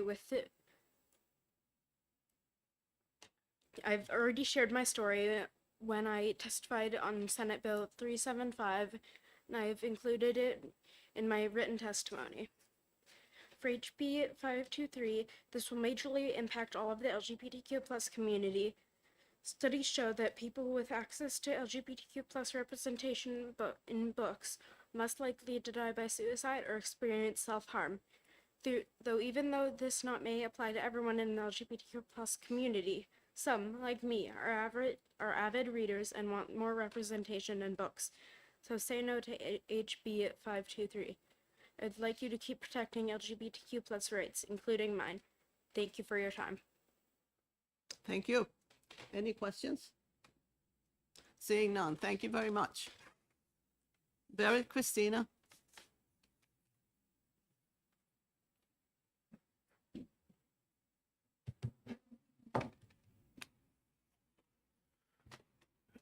Thank you, Madam Chair. Good members. Good morning, members of the committee. Barrett Christina from the School Boards Association. We are not taking a position on this particular bill. There are some things NHSBA can agree to in the bill, some things we cannot agree to in the bill. Specifically, the part that NHSBA doesn't have a specific objection to is the complaint process aspect. Now, we don't agree with all the language and the restrictive nature and the deadlines and timelines that are listed in the complaint process. However, NHSBA could fully support a bill that does require school boards to adopt a policy to reconsider whether it's curricular course material or library course material. NHSBA already has sample policies on those topics. To my knowledge, most school boards across the state do as well too, at least if they're operating a high school. A K-4 district might not have the need for that. But I would also encourage the committee to take a look at House Bill 1419 that was introduced by Representative Cordelli and heard in House Ed, I think maybe 2 weeks ago. It's about 95% of the same language as Senator Avard's bill. And I would also encourage the committee to take a look at House Bill 1311. Representative David Page introduced that bill. I believe I saw Representative Page here in the room today. That hearing was yesterday. They're different. NHSBA favors 1311 in that it gives the school board more flexibility in crafting and developing their local policy instead of the strict requirements that are found in Senate Bill 523. We do object to the criminal penalties that are included in the back of the bill. I think they're criminal, maybe civil penalties if I misread that. But in terms of the policy work that school boards and the School Boards Association do, that's where we don't have a problem. We want some amended language, but if we could scale this down perhaps in a bipartisan way, working with Representative Cordelli, Representative Page, Senator Avard to come up with a bill that requires boards to adopt a reconsideration policy, we would have no objection to that. Part of the problem with the language in this bill and Representative Cordelli's bill, when it's talking about 14 days for this or 30 days for that, that would be all well and good if there was one book being challenged, but I'm aware of some school districts where, say, a parent has complained about 10 particular books, and asking a review committee and a principal to review 10 books in 30 days may be a challenge in and of itself, which is why we think that some more flexibility should be given for local school boards to develop their own local policies and timelines and things of that nature. So I've got a couple other things to say. Senator Avard respectfully got some of the facts missing from his story about Guilford. That parent was not arrested because he did not like the book. He was arrested because he threw a tantrum in the middle of a school board meeting and would not sit down and would not be quiet after repeatedly being asked to sit down and be quiet by the board chair. So it was a disorderly conduct meeting, a disorderly conduct charge. And the other aspect too, where Representative Avard said that parents are upset with local school boards and asking the state to step in. This is national language. This bill is a copycat bill from bills we've seen in Kentucky and Oklahoma and Florida. And at last count, I think there were similar bills with about a 95% language match in like a dozen states this year. So while I'm not disputing, that some people may not like certain books in the library. The other aspect that I would like to be mindful of with the committee as well too, and I know I'm running short on time, Madam Chair, parents are often school board members that are making these decisions on whether the book stays or does not stay in the library. In my experience, having done this for a long time, doing a lot of trainings for a lot of school boards, a typical school board member is a parent as well too. And that often gets lost in the conversation when we're talking about parents this or parents that. Your school board members are parents as well too, and they're the ones making the decisions. There was a book challenge in Dover about 3 months ago.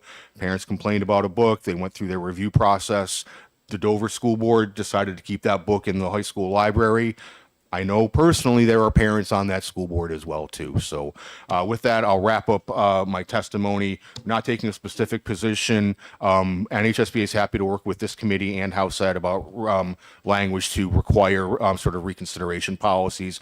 We don't think the language in this bill is perfect, but we think it's workable with Representative Page's bill, Representative Cordelli's bill, and there we are. Happy to answer any questions. Questions from the committee members? If you'd reach out to me, we can talk about the timelines that are in the bill. Sure. What you guys would like, and I'll see if maybe we can come to an agreement. That'd be great. Thank you. Thank you very much. Thank you. Chris Iristrell.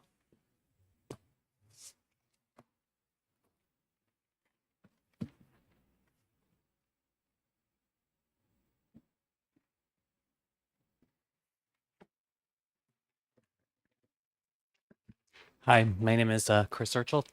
Thank you for hearing my testimony. I'm here to speak in opposition to Senate Bill 523. I'm an attorney from Gladden, located in Boston, but I am licensed to practice here in New Hampshire. Really quickly, I want to quote the police chief of Guilford when he made the arrest. He says, there were repeated attempts to ask him to stop speaking after he had used up his allotted 2 minutes. I asked him to leave. He refused. He said, arrest me or I'm not going to go. So I did. That's why the man was arrested. I want to tell a story really quickly, a true story about something that happened about 6 weeks ago in a town in Western Massachusetts, Great Barrington, Massachusetts, where a parent, or actually it's unclear who complained because the complaint was anonymous. Somebody called the police department and said that the book Genderqueer was in an 8th grade teacher's private classroom library, and that the book was pornographic, harmful to minors, and should be removed from the classroom. In response, the police sent an officer into the classroom and demanded to confiscate the book. The teacher looked for the book. The teacher was frazzled at the time, looked for the book, couldn't find it. Then the police officer demanded the checkout list to see who might have the book. Anyway, this went on for an extended period of time. It was really disruptive in the moment. The teacher was really rattled. Subsequent to that, an investigation was opened with the district attorney's office.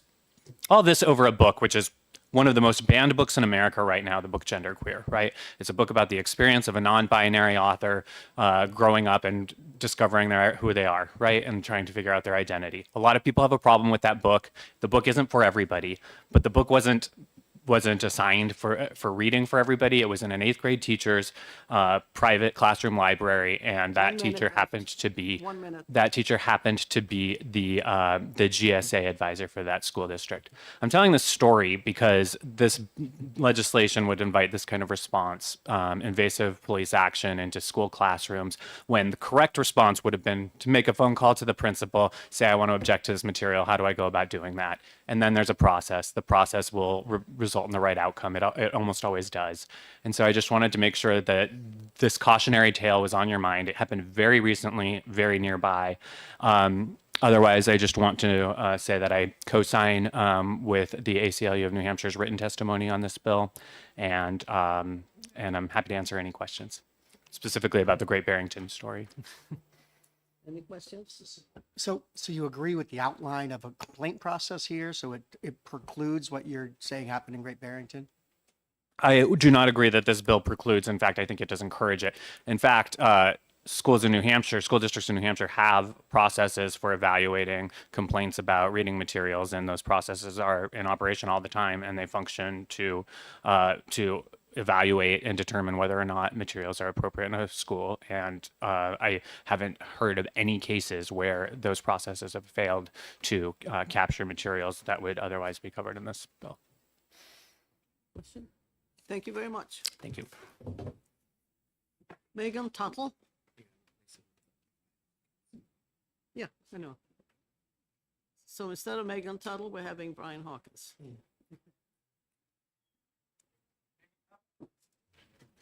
Oh, Grant, yeah, I'll make a talk for today. Thank you, Madam Chair. For the record, Brian Hawkins, representing NEA New Hampshire today. Megan's had to leave. I'll try not to reiterate some of the points that were brought up in earlier testimony. We are here in opposition to the bill, particularly around the process laid out. First of all, we object to the language in this bill that becomes, at first, very specific, and then becomes very, very vague and contains very subjective standards. For example, under the definition of harmful to minors, what does the phrase patently offensive to prevailing standards in the adult community with respect to what is suitable for minors mean? This entire sentence is difficult to assess, especially from the standpoint of an educator or for those who may be adjudicating this law. Who decides what the prevailing standard is? Which adult community is the bill referring to in the bill under the definition of harmful to minors? Anyone reading the news on a daily basis, I think, can probably surmise that we lack any kind of a cohesive adult community these days who could arrive at an agreement as to what is offensive. Is the adult community who thinks books about gay relationships or are offensive, or the adult community who does not? Which adult community are we talking about? So this is hardly an objective standard which we can operate by. Similarly, in today's climate, we cannot seem to agree as an adult community what material holds serious literary or scientific value. I'll skip to the process. This leads to the concerns regarding the complaint process laid out in the bill. The legislation calls for each local school board to adopt a complaint resolution policy. By the way, we don't have an objection to establishing a policy. Mr. Christina from the School Boards Association referenced HB 1311 that was heard yesterday in House Education. We think that this does that adequately, allowing for local control. But this gets the bill before you gets quite prescriptive and ends with the state board making 1 minute left. Sure, making the final determination on what is harmful. it lays the first decision of the school board or their designee as to whether the material meets the vague and subjective standards outlined earlier in the bill and whether it should be removed or restricted. That determination could mean that one parent's assessment of a particular book leads to no other student being able to access that work. The appeal process leads to the local school board and then the state board. At the point a determination is appealed to the state board, is the state board determining whether the local school board followed the process correctly, or are they deciding on a case-by-case basis as to whether certain works are allowable under the statute for conceivably all students in the state? Finally, the addition that this bill has over Representative Cordelli's bill in the House is this point about vendor ratings and reviews. We have a lot of questions about that. First, it doesn't define sexually explicit or sexually relevant anywhere else in the legislation. You'll see the rest of that in my written testimony. Again, we would respectfully ask that this committee find Senate Bill 523 inexpedient to legislate and look at some of the other processes and ideas laid out over in the House. Thank you very much. Thank you. Senator Lang. Yeah. So I'm going to ask the other same question I asked earlier.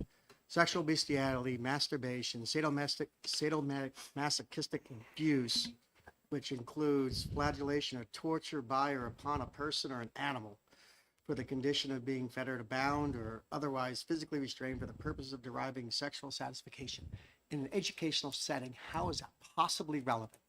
I think the problem here is the sort of, as you referred to earlier, the meat of the bill. This is the problem, which is there are a whole slew of definitions other than the example that you just brought up. How do you match that up with the definition of harmful to minors when that is so vague? I mean, again, I referenced in my testimony the phrases in here that we feel are vague. How do you compare that to some various works and not have that be a subjective standard? Again, we are not objecting to a process about the review of materials. We just think the process that is laid out in this bill, as I think some others have alluded to, is not one that is clear and one that allows for processes to be worked out at the local level, which I think is really important. Again, a quick follow-up to try to follow up. I'm still trying to, but the items I just read out, you'll agree, have no educational value.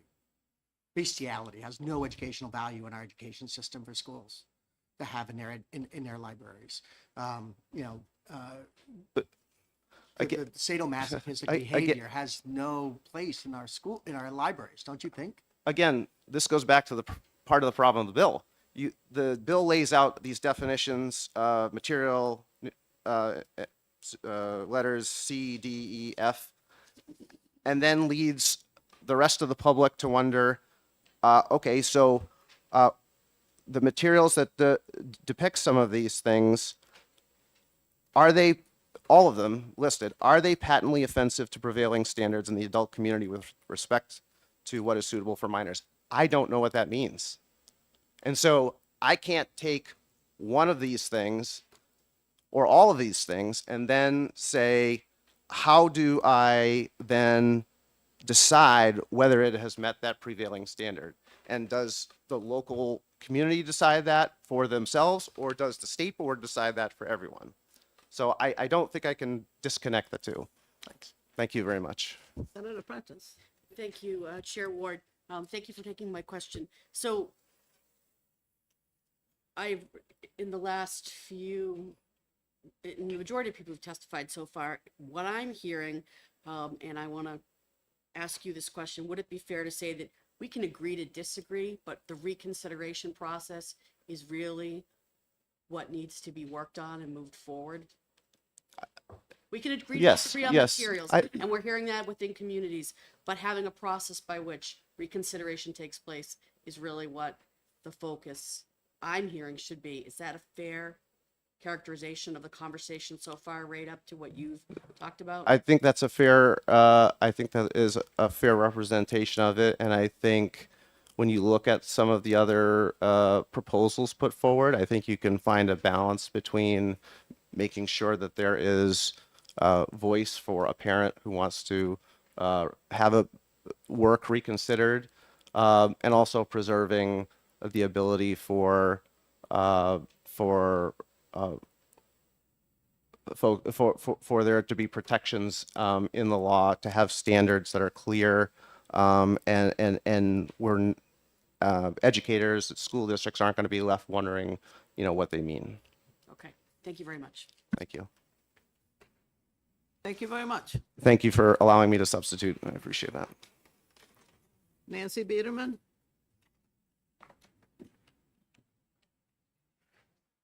Oh, I didn't know which way you were going. Traffic cop.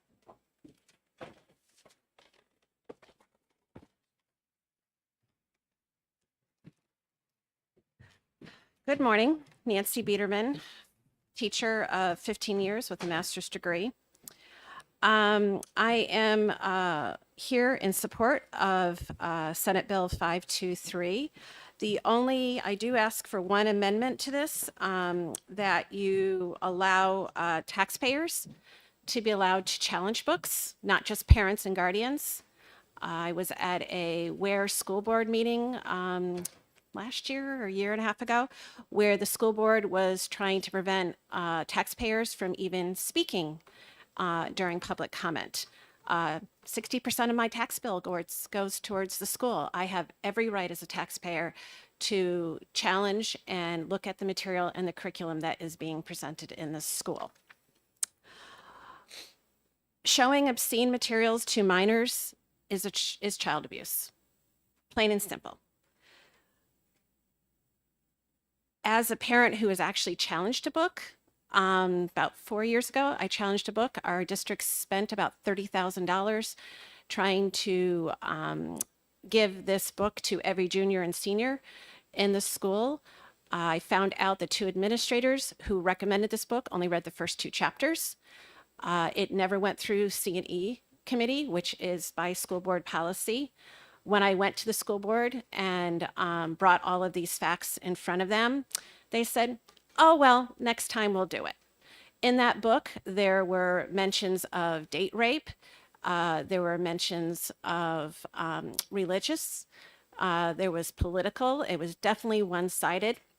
There was no opposition book at all or other side point of view for the children in that class in the junior and senior year to get a different point of view about this.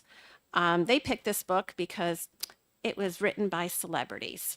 It was not written by celebrities for minors. It was written by celebrities for other adults. And I would like to say also that the author of Genderqueer has actually stated recently that his book was not written for minors. It was written for other adults. I personally am in contact with my local high school principal right now, going through IJL-R policy for challenging. I have 3 books right now of obscene materials. They have nothing to do with the LGBTQ group.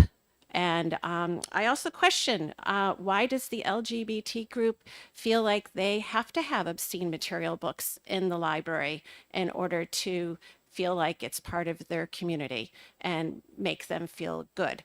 I question any adult who purchase these kind of books. I question their morality and their ethics to present these books to minors. 1 minute left. Thank you. I feel that we need to think of our children and what we're exposing them to, and wonder why we feel a need. Finally, graphic novels are where you find most of these obscene materials, and just because it's in a cartoon or a drawn version does not make it not obscene. So graphic novels are high interest, low quality, and low rigor, and that genre needs to be looked at specifically. Thank you. Thank you. Questions from the committee members? Seeing none, thank you very much. Okay. Now we have Mr. Gillis Bessonet.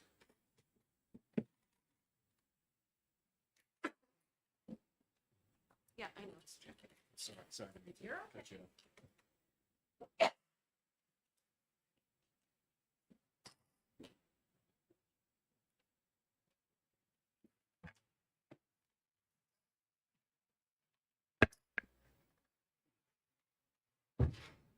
Thank you, Madam Chair, members of the committee. Gilles Bissonnette, I'm the legal director at the ACLU of New Hampshire.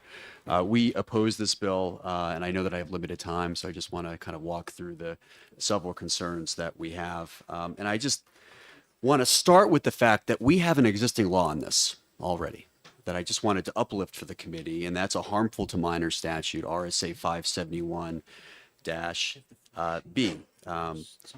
And so I think from my vantage point, I'm struggling with why this bill is really necessary given that existing language. And I think then perhaps then this bill is intended to even go beyond that statute. And if that's the case, then there could be several constitutional concerns with it. And I am definitely interested in knowing what specific books are intended to be covered under this bill that wouldn't be covered under existing law, because I think to the extent that there are books intended to be covered that go beyond existing law, which essentially codifies constitutional standards, I think those are areas in which this bill could run either on its face or in application, run afoul of potential constitutional parameters. So, I also do want to just say, to kind of level set, that we already have laws in place, including a law that requires school districts under 186 Roman numeral 11 requiring 14 days of notice for curriculum course material used for instruction of human sexuality and human sexual education. So we already have some of these protections in place with respect to harmful material. And of course, what this bill does, though, it goes far beyond, right, curriculum. It goes to actually school libraries. And I think if people have concerns with things that are in school libraries, they could tell their children not to check them out, but to preclude everyone from having access, I think is something that I have concerns with. But I do think there are many ways in which this statute actually goes beyond existing law that I think are really important. So this bill targets more than sexual conduct, but rather it also targets mere nudity. And I think that is a concern when you look at the Reno versus ACLU decision, which talks about how obscenity is really limited to sexual conduct. And this bill does go beyond that, which I think that is a concern. In addition, this bill uses an additional, and I think vague, inappropriate to the age of minor criteria, which exists outside of constitutional doctrine. I think that's a concern. And in addition, this bill doesn't use a local community standard, rather it uses a broader adult community standard and maybe even a state standard that kind of takes this away from community decision making. I think that is a problem, especially when you have a process where the DOE is involved, not necessarily looking at these questions from a local standard, but there perhaps even from a state standard. I think it is vague and ambiguous in many ways. I'll leave that to my written testimony.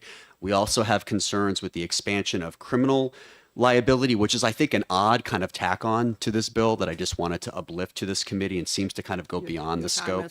And lastly, the last provision of the bill dealing with vendor processes is unconstitutional.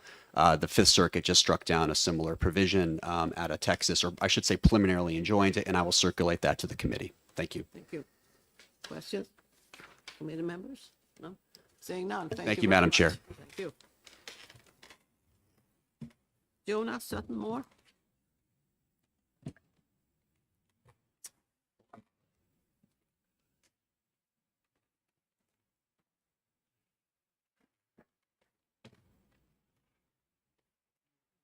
Thank you, Madam Chair, and thank you, members of the committee. I actually hadn't planned to say anything about this, and now I've been listening more. I want to tell a quick story about age appropriate, because Hamilton came out when my oldest kid was like 3 or 4, and I was listening a lot because I really liked the Hamilton soundtrack, and I figured they weren't paying a lot of attention.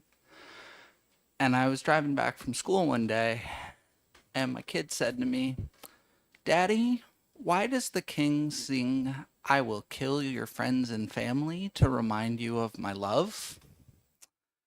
And that was a really awkward conversation to have with my 4-year-old about why was the king using violence, and why was the king equating violence with love, and what does that tell us about kings and people with power, and how people with power interact with other people, and whether they see them as human beings or not. And that was actually one of the greatest parenting experiences that I've had in learning how to be a parent, and how to have a conversation with my kid, and how to talk about our values and our understanding of the world. And I read Ender's Game in junior high, and Ender's Game has squirrels getting tortured in order to show that one of the characters is a monster. Now, is that specifically sadomasochism, and is it specifically about sexual interest, and does it come under this bill? I don't know. I'm not a professional educator. I don't stock libraries for kids. I do think that books are a really great way to explore things that are sometimes hard to have direct conversations about, and they can lead into direct conversations. 1 minute left. And I think that making material available to kids is good. And I think making material available to kids, even when you look at it and you say, hey, maybe that's not age appropriate, can lead to some of the best kind of conversations that you can have about values and about how to see the world. And so I really hope, as we're considering specific examples and as you're thinking your way through this bill, you also think about books and other material as a way into letting parents talk to their kids about values, and letting teachers and classes together think about values and how to understand the world. Thank you. Thank you very much. Any questions from committee members? Seeing none, thanks. Deborah House.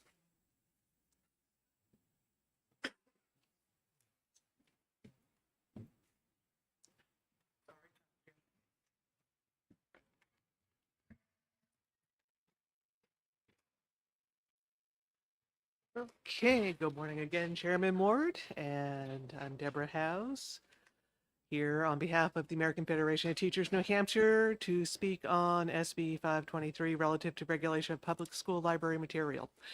I'm here on behalf of our 3,700 members across the state to oppose this bill, and it's not because we oppose having a policy on collection building and challenging materials in the collection.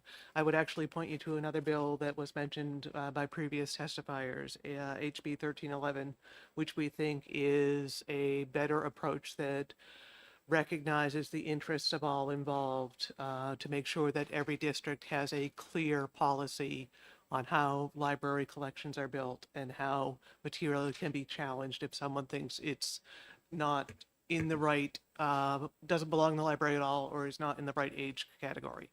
But now is a time when we should be focusing on real solutions to make sure all our Granite State students can learn and thrive in our public schools, and including having a well-stocked school library, because students have a constitutional right recognized by the U.S. Supreme Court to access a wide variety of information and ideas through their school library. And that has been recognized in a variety of Supreme Court cases. And any challenges to what goes in that library need to be considered at a community level based on community standards. So the work has to be considered as a whole in its entirety, not just an occasional passage or word or picture in it, just taking out the most offensive or salacious material. It has to be considered for its value as a whole to the student. So that's where some of our concerns about this bill come in, because the complaint procedure envisioned by this bill starts with one person, and the opinion of one person does not set a community standard. 1 minute left. And then, it goes on up to being appealed to the State Board of Education, which again does not represent a community standard. Those are people from all across the state and do not represent what your community thinks. The ultimate irony here in a state with such a tradition of local control and individual liberties is that the bill represents big government intruding into a family's personal decisions. If a parent doesn't want their child reading a library book, they can say, don't let my child take that book out. But they can't make that decision for all the children in the school. Children deserve the right to access a variety of materials through their school library, and it cannot be limited by viewpoint or by ideology. They have the right to access it. That is constitutional. The government shouldn't be empowering censorship, nor should the complaint of one parent control what all students can read. And the procedure for publishers to pre-vet the material also does not meet the Miller test of having local community control over what constitutes age appropriate, what constitutes community standards. So I Your have time is written up. material that I will pass out. Okay. Thank you very much. And if you have questions, I will try Any to answer them. questions? Seeing none, thanks. Okay. Thank you. But that concludes the hearing on Senate Bill 523. Oh, there's one person wants to talk, Representative David Page.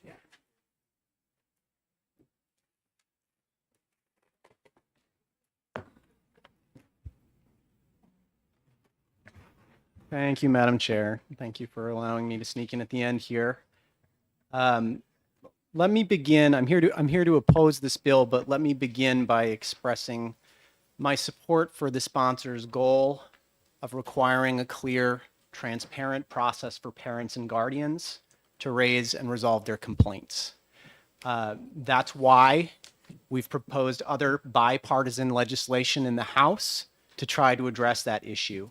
And I would hope that you would take a look at that alternative as you're considering this bill. That bill comes forward with the support of the New Hampshire School Library Media Association and a broad range of education stakeholder groups, and it was developed together by Democrats and Republicans.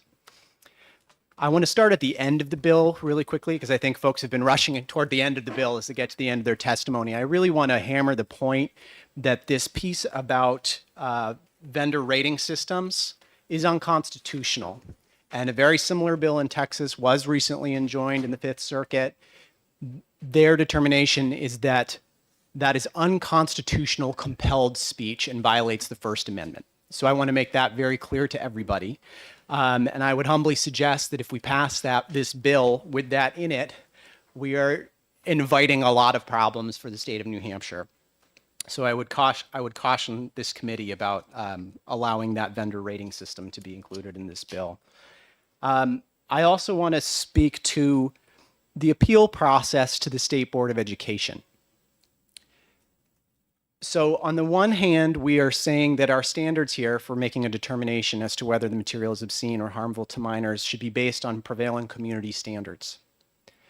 And then we are saying when a locally elected school board that is accountable to the local community, who are elected by their local community, who can be removed at the next election by the local community if they don't like what they're doing, we're saying that their voice is not the ultimate voice on what their own community standards are. Instead, we're saying that political appointees in Concord are the final say. So I find that contradictory. I find that deeply problematic. And I would encourage you to reject that idea that the State Board of Education should be the final point of appeal on determining whether material is obscene according to local community standards. Others have already touched on the deficiencies of the process. These deadlines are arbitrary. We want a process. I think everybody agrees that a process serves all stakeholders, the parents, the educators, the students. But this particular process is unworkable. It will be impracticable on the ground. Also, we've touched briefly on the vagueness of the standard. Points 1 through 3 in the standard regarding the work as a whole predominantly appealing to the prurient interest through the part about material lacking serious literary, scientific, etc. value. Those are straight out of the Miller test. That's our long-standing test for determining whether material is obscene. Your time That is up. fourth edition is new, and how do we determine what is inappropriate? All of us might have a different understanding of what that is. So for that vagueness reason, I think this is also a bill that should be ITL'd.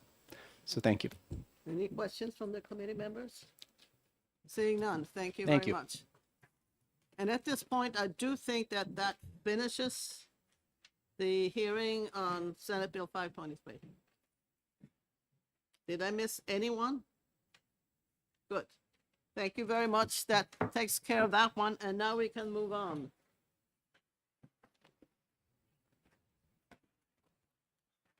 To Senate Bill 339. And sponsor is Senator Murphy. Thank you, Madam Chair. Senator Keith Murphy, representing the people of Goffstown, Hooksett, Manchester's Ward 1, Raymond, Candia. Several years ago, the legislature enacted a statute that required all high school seniors to submit a FAFSA as a condition for graduation. I'm not sure that's what was intended, but that was the concrete result. Are we going to withhold a diploma from someone who doesn't submit it? There's lots of great questions that come up. I had some calls from constituents over the summer that essentially asked why, and I could not give them a good answer. It seemed as if perhaps the concern was data mining from those constituents. We should be encouraging students to pursue careers in fields other than college if that's where their interests lie. We know we have a critical shortage in the trades right now. Why would you submit a FAFSA if you think your career lies in HVAC, electrician, plumbers, all great careers that we need more people in? So there was an amendment that was requested. And Pete, I'm not sure if that amendment has come out yet. It has. Perfect. That's great. That came in this morning. That corrected one concern we had from the community colleges.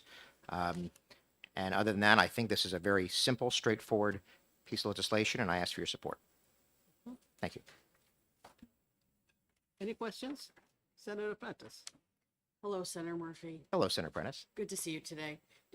So the I completely understand what you're saying about trade schools and maybe, the traditional pathway of, what a FAFSA would be used for isn't for every child. So, but if it's free and it's on file so they don't miss a deadline just in case they change their mind and decide, is there harm in that? And the second part of it is, if you think, is the harm that you brought up the data mining part? I think there is inherent harm in forcing people to turn over financial information that perhaps they'd rather not turn over. I also think further, in a big picture sort of way, there's inherent harm in treating our constituents like children and forcing them to do things that they may not want to do or choose not to do. People that we work for here, they're adults. They know what's best for them and their families, and we don't need to demand that they do things for their own good. And so I always oppose that, and certainly in this case.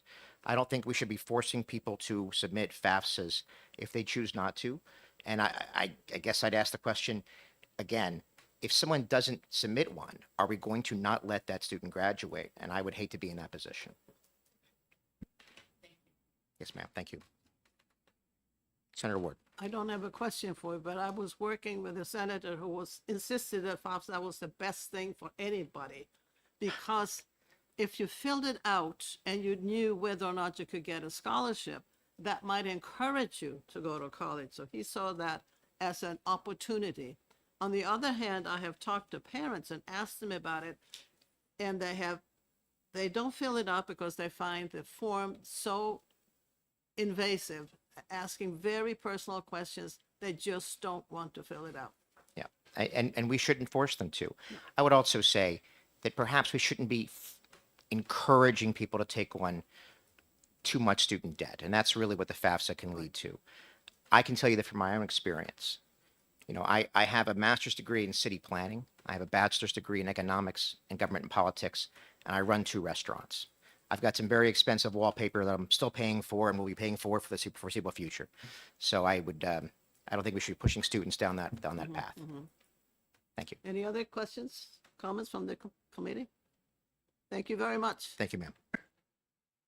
Nobody else that I have written down here wants to speak to this bill. Is that correct?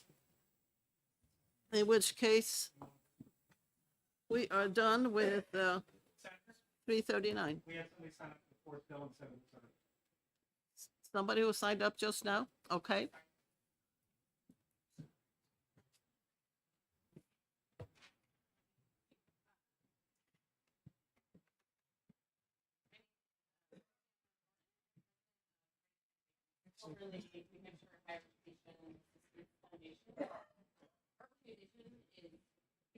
Can you press your? I thought red meant stop, not. Sorry. Do you need me to repeat for the record? Is that okay? My name is Christiana Thornton. I'm president of Granite Advance. We are a state-based not-for-profit organization that supports students and families in pursuing college and career pathways. And we are neutral on the legislation, but I wanted to, if people had questions, I will say when the original statute was put into place, I think, there were two challenging competing interests. I think there was a lot of folks that really see the value in this opening up doors of opportunity, that if you complete the FAFSA, you are more likely to pursue higher education. Sometimes students that don't complete the FAFSA may get further along in the school year and suddenly realize that the deadline for an institution has passed. They haven't submitted a FAFSA and thereby may be leaving some scholarships and grants on the table that they otherwise could have had access to. And at the same time, I think we also recognize it's been incredibly challenging for school districts and school counselors with this new requirement. So I guess my goal today was just to kind of share with you what a status update is on what's happening with the FAFSA. There's a new simplification that happened this past year, whereas of about a couple of weeks ago, the FAFSA has been reduced from about 110 questions down to about 35 questions. The goal of that, recognizing that there is a lot of information and it was really creating some barriers for students and families to have such significant amounts of information. So there has been an attempt to try and streamline that information. Our organization, again, hasn't taken a position on it, but because the law had passed and there weren't necessarily any additional supports that were put in place to make sure that students and schools had the resources, we have been focusing on a statewide initiative to bring stakeholders together to make sure that students and families know that the requirement exists, that we are setting up opportunities across community college campuses, for example, where students can come. Our counselors are helping them to complete the forms. So there's definitely a lot of work. I would say, again, I think it's up to the legislature to determine should it be required or not. But our goal is to make sure that with that requirement in place, without any resources to the school districts, we're trying to support the effort of education and awareness and making sure that there aren't barriers to high school graduation. Okay. Thank you very much. Any questions from the committee members? Okay. Seeing none, thank you very Thank much, you. Christiana. Scott Gross. I was here on the next bill. Pardon? I On 340, I'm sorry. Shannon Reed. You want to speak on this one, 339, okay? 339, yep. Good morning, members of the committee. My name is Shannon Reid. I'm here on behalf of the community college system. Not here with the position on the underlying bill, but I did want to explain the amendment that the prime sponsor referenced. Currently in statute, there is a tuition waiver in place for children of eligible veterans who are totally and permanently disabled. The bill, I think, inadvertently included that waiver in repealing the FAFSA requirement. currently, in order to be eligible for that waiver, we do ask individuals to complete the FAFSA because if there's federal grant money on the table, we would like them to be able to use that, and that offsets the foregone revenue of the waiver. Does that, hopefully that explanation makes sense. Lines 5 through 8 of the bill are basically referencing that waiver. Lines 5 and 6 is where that waiver language lives within the university system of New Hampshire's sections of the statute. And lines 7 and 8 are where that waiver lives in the community college systems section of New Hampshire law. So I think the amendment, which I haven't seen, but I believe it basically removes the language in lines 5 through 8 of the amendment. And I just want to explain what that does and why.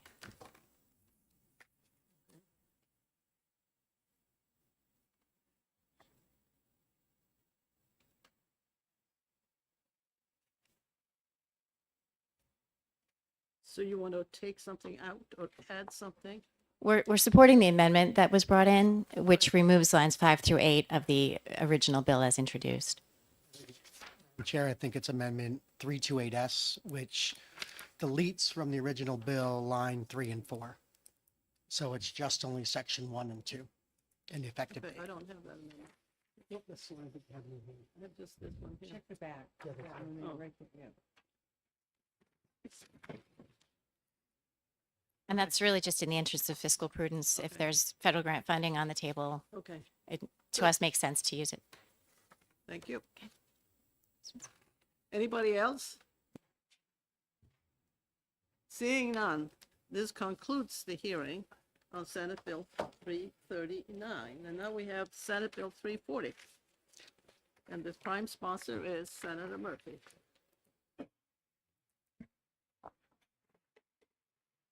Thank you, Madam Chair. Again, Keith Murphy from Senate District 16. This is a housekeeping bill that was brought forward at the request of one of the superintendents in my district, and essentially says that school districts can send information regarding IEPs via email instead of via mail. I can tell you that myself, I have a student, a young man who's on, my son, who's on an IEP, and it gets rather burdensome to collect things via mail consistently. And every year I've got to sign this form to say that they can email me instead of mail. So I see the need for the legislation. I think it just updates the statutes to match current practice, and I ask for your support. Any questions from the committee members? Seeing none. Now Scott Gross.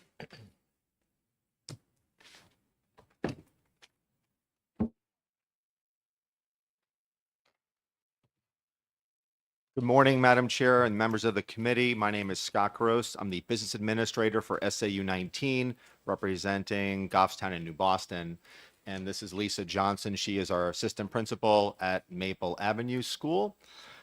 She's also here to provide testimony. So I appreciate Senator Murphy sponsoring this bill. The Goffstown School District did contact the Senator's office with respect to that, and I'll just share with you an anecdotal story.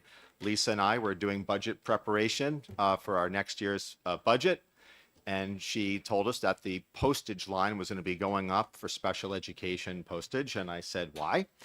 And she said, well, we have more notices, IEP type notices, and there's a legal requirement. I said, why don't you just email them?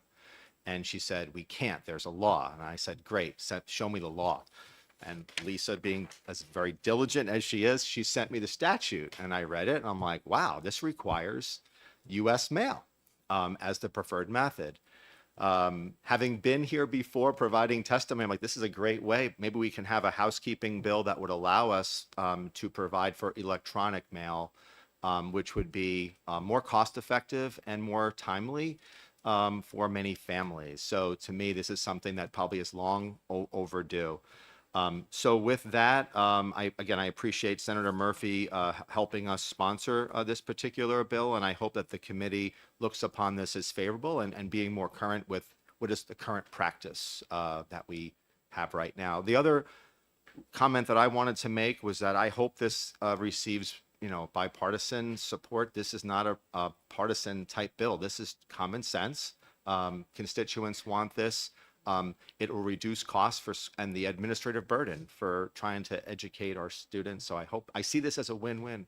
And that's all I have. And I think Lisa has a couple things she wants to say, if that's okay, Madam Chair. Okay. Thank you. So in my role at Maple Avenue, I'm an assistant principal, but I'm primarily the LEA representative at most of the meetings. So we definitely work with families about how they want to receive the paperwork, but looking at the law and where the default position typically is first class mail, we will go with that if we don't have another decision from the parent. And what we have found over and over again is that we have families who, when they receive things by mail, maybe receive them a day after the meeting because it didn't get there in a timely manner.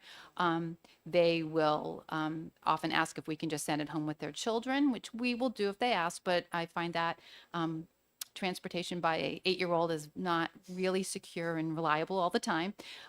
So I think it would be very helpful to have something that would allow districts to default to that electronic mail. A lot of people do request it, but at this point we need to have the request for it rather than that being our default. So I would just ask you to consider that, and I think it would be very helpful for meetings going forward. Thank you. Questions from the committee? Senator Prentice. Great, thank you, Senator Ward. Oh, thank you very much. So, for taking my question, just procedurally, no, I don't disagree with this at all. I'm just thinking about at the beginning of the year. Now, my daughter's like 26 now, but I remember, I always had this packet of information. I want this, I want that, I don't want this, I don't want that. Can this be put in that very beginning of the year, how they want to receive their communication?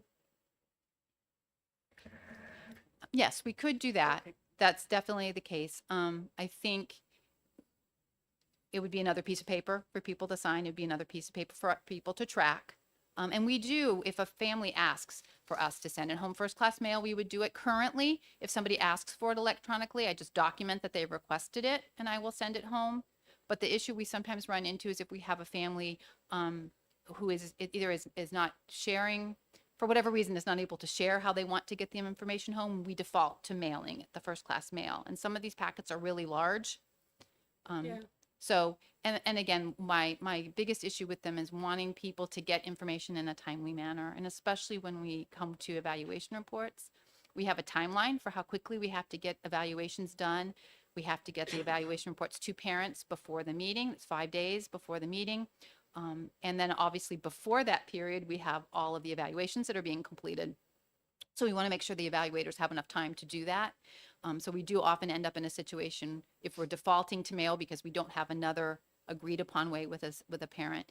We're having to send them home even earlier to make sure parents get them before the meeting, which can then cut into the amount of time they have, the evaluators have to do the evaluations. So short answer to your question, yes, that could be a form that could be created to have them say how they want to get their information home.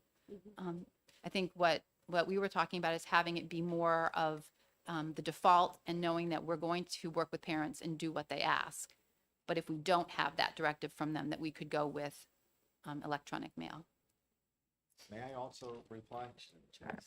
The one other component that I wanted the committee to know about is that we do have many situations where we have divorced parents, dual custody situations, guardianships, where we're contacting 2-3 people for an individual child. So the notion of mailing is even more complex as opposed to an email default where you could send an email to two, in some cases, two parents who are co-parenting or in the cases of a guardian, a grandparent, et cetera. So that's another reason for the request for the email to be the default. And as Lisa stated, we will always accommodate parent or guardian with special circumstances. But right now, the default option is U.S. mail, and it's extremely cumbersome and expensive to operate under. Thank you. Follow-up for Senator Prentice. I appreciate your responses on it, and I am getting a little weedy here, but I manage a not-for-profit association, and we constantly have problems with people's emails. Like, they've changed their emails from when they first joined, and then, I didn't know about that because I didn't get the email where we don't have the right email on file. So I'm not looking to create an extra form. I think there's some way in where you do your work right up front, you might be able to just, mark this off and know, get the most current email, make sure they want it that way versus the other. It just seems Yeah, it's I a little can- weedy and procedural. I can help address that. So our school districts use software platform for communicating with parents, and that registration process is online. And then every year, that parent or guardian confirms their email address, the student's medical information, all of that. So, and they can update that at any time if their email address were to change. The other nice thing about email communication is that in the case of something that's important, you can do what's called a read reply, read request, all those to get notification that someone opened up your email. On the contrary, or the opposite, on the U.S. mail, the only way of knowing that is a very expensive process where you've all signed those green cards before. The delivery person has to have you sign it, that you were at the post office, you sign it. That's in excess of $5 now if you want to get that postcard acknowledging it. So again, I just think this is, meeting current practice. I have a question. Is that an issue with privacy?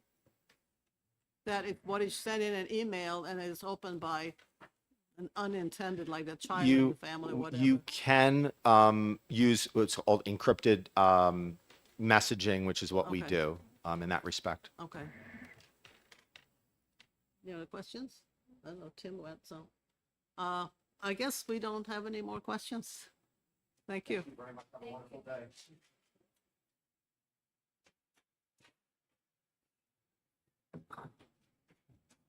Did you have a question, Senator Liza? Okay, that concludes the hearing on Senate Bill 340.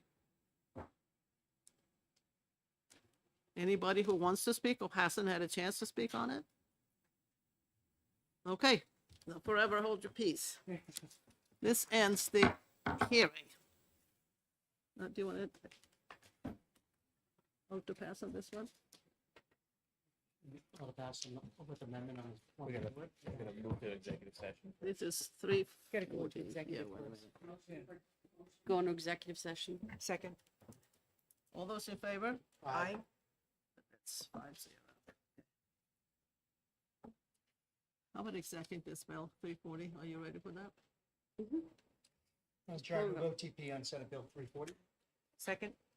Hold on, let me just get. All those in I favor? am, wait a minute, I'm ready to exec, but I want to just get my file out. So sorry. It's not in here, 340. Yep. Oh. I'm looking That at- was the one we just discussed. Sorry. Yeah.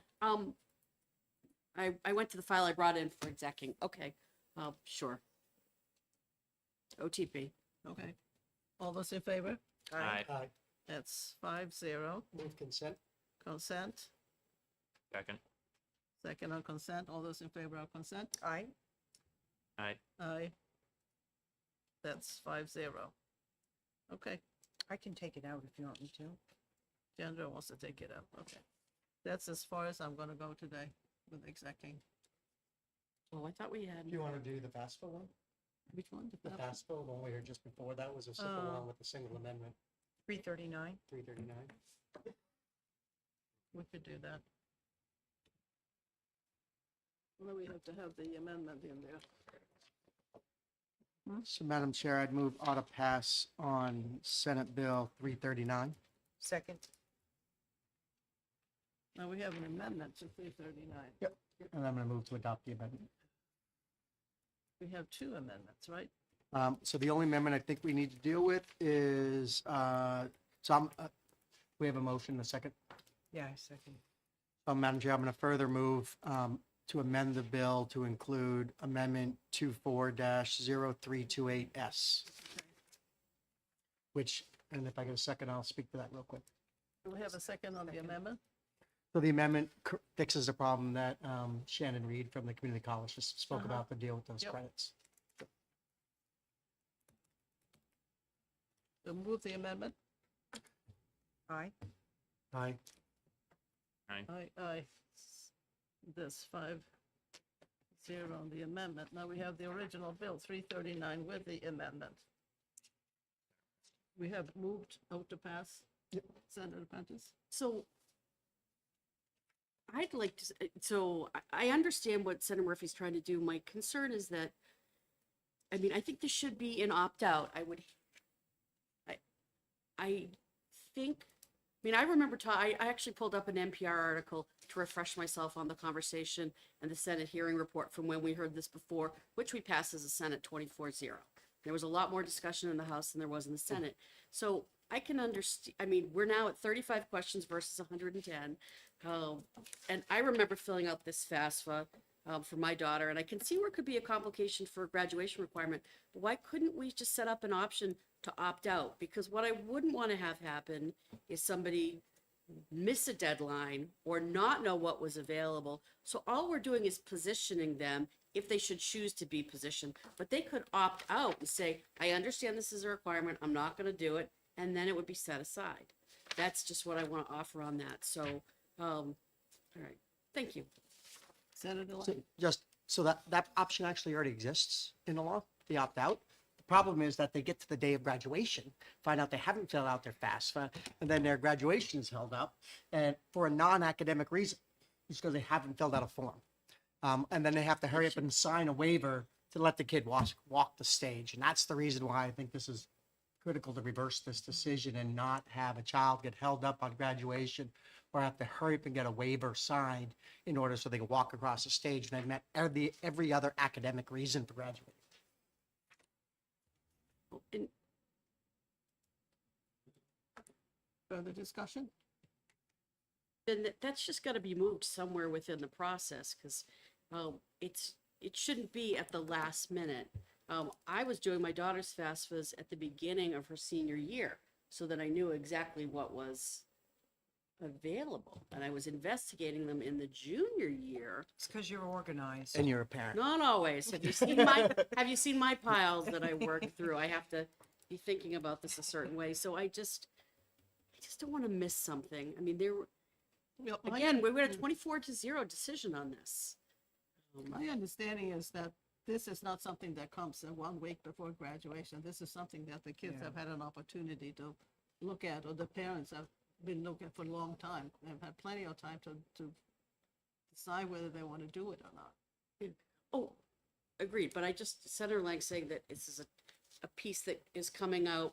You said people are getting held up at the last minute on a technicality, not on the front end of this. Not on the front end, it's on the back end. They finally realize they have not filled out their FAFSA and they're getting to graduation. And then all of a sudden they have to go sign a waiver and they have this requirement. That's, again, my opinion, this is a non-academic requirement that we're tagging to a graduation certificate saying they've met the academic proficiencies.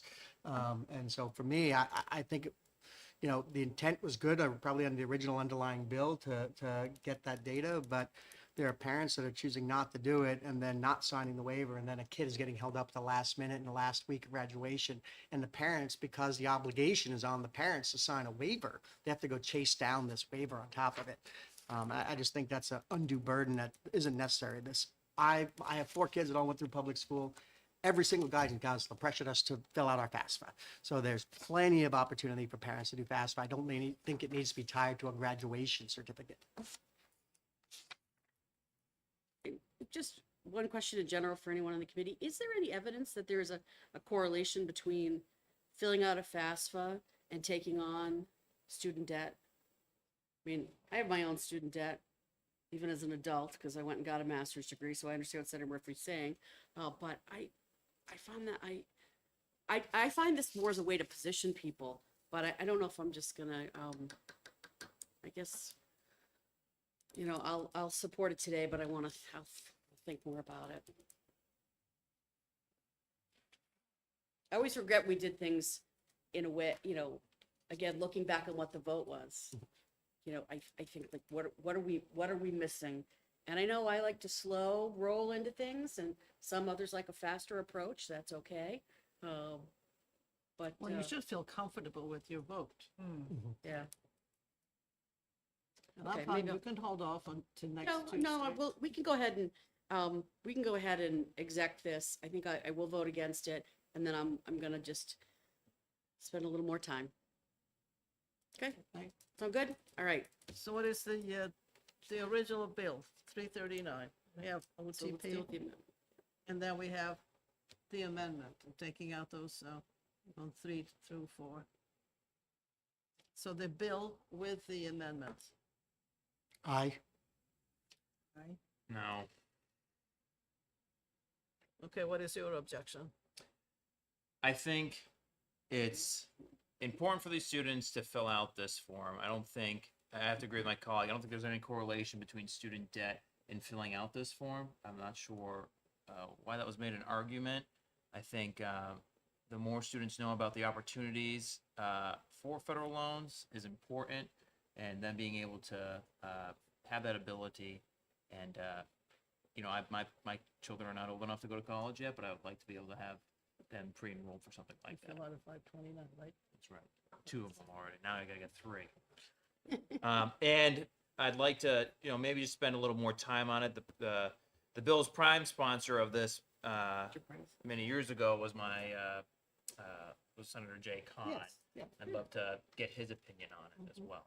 I can tell you what his opinion is. I mean, he was a strong proponent for it because he felt that opened up possibilities. A child might never have thought that they could actually get some money. And here they have filled out the thing, and it turns out that they can get some scholarship money. And he felt that that was very important. There you go. Mm-hmm. So there's his answer. You're gonna make my arguments for me then, moving forward. Well, what do you want to do? Pull back and wait another week? I'll withdraw Yeah. my motion, and we can hold it for a week Yeah. and talk about it. Okay, Thank withdraw you. the motion Appreciate it. on the amendments and on the bill. 378. And next week, we will start from scratch. Okay?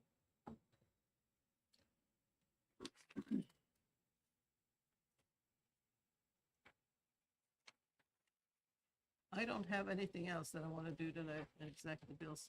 We're going to start executive more bills because we don't have that many bills coming up, and then we'll set aside time to go through the old bills. Okay? Sounds good. Senator Prentice? I was just looking at the list we got from Pete yesterday, which had 3 bills. 378 is on here. Am I, Yep. mi- Yes, I put them on. okay. Put that one on because I thought we could do it, but I don't know if we have maybe enough time. Okay, yeah, and that's, Because I have a I'm 12 fine. o'clock I just meeting, wanted to so- make sure in my piles, that I'm trying to be organized, that Right. I didn't miss anything. Okay. All right, good. So we have 2 more bills? Okay, so we have like 2, maybe 3 bills to hear, and then the rest of the time will be used to exec bills. So I have a couple amendments for bills that we're going to exec in the future, but I Okay. want to hand them out now so people have time to read them and Okay. prepare for them. An amendment to Senate Bill 341.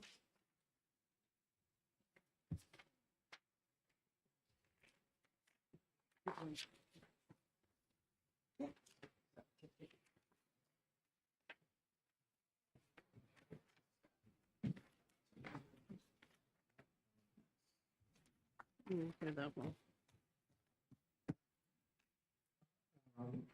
And again, the main piece of this amendment on 341 is, it was always my intent to add the escape clause to that bill that says that you can withhold the information if it's a student at risk, and it was missing out of the original bill, and that adds it in section 2. And then I also added at the end of section 1 in the bill, to the extent permitted by state and federal law to deal with any ongoing related issues. So it was my intention to clean that up. And I had listened to what was said in committee, and I took it to heart, and I added it to the bill. The next bill I have is Senate Bill 342. And this is the building aid bill.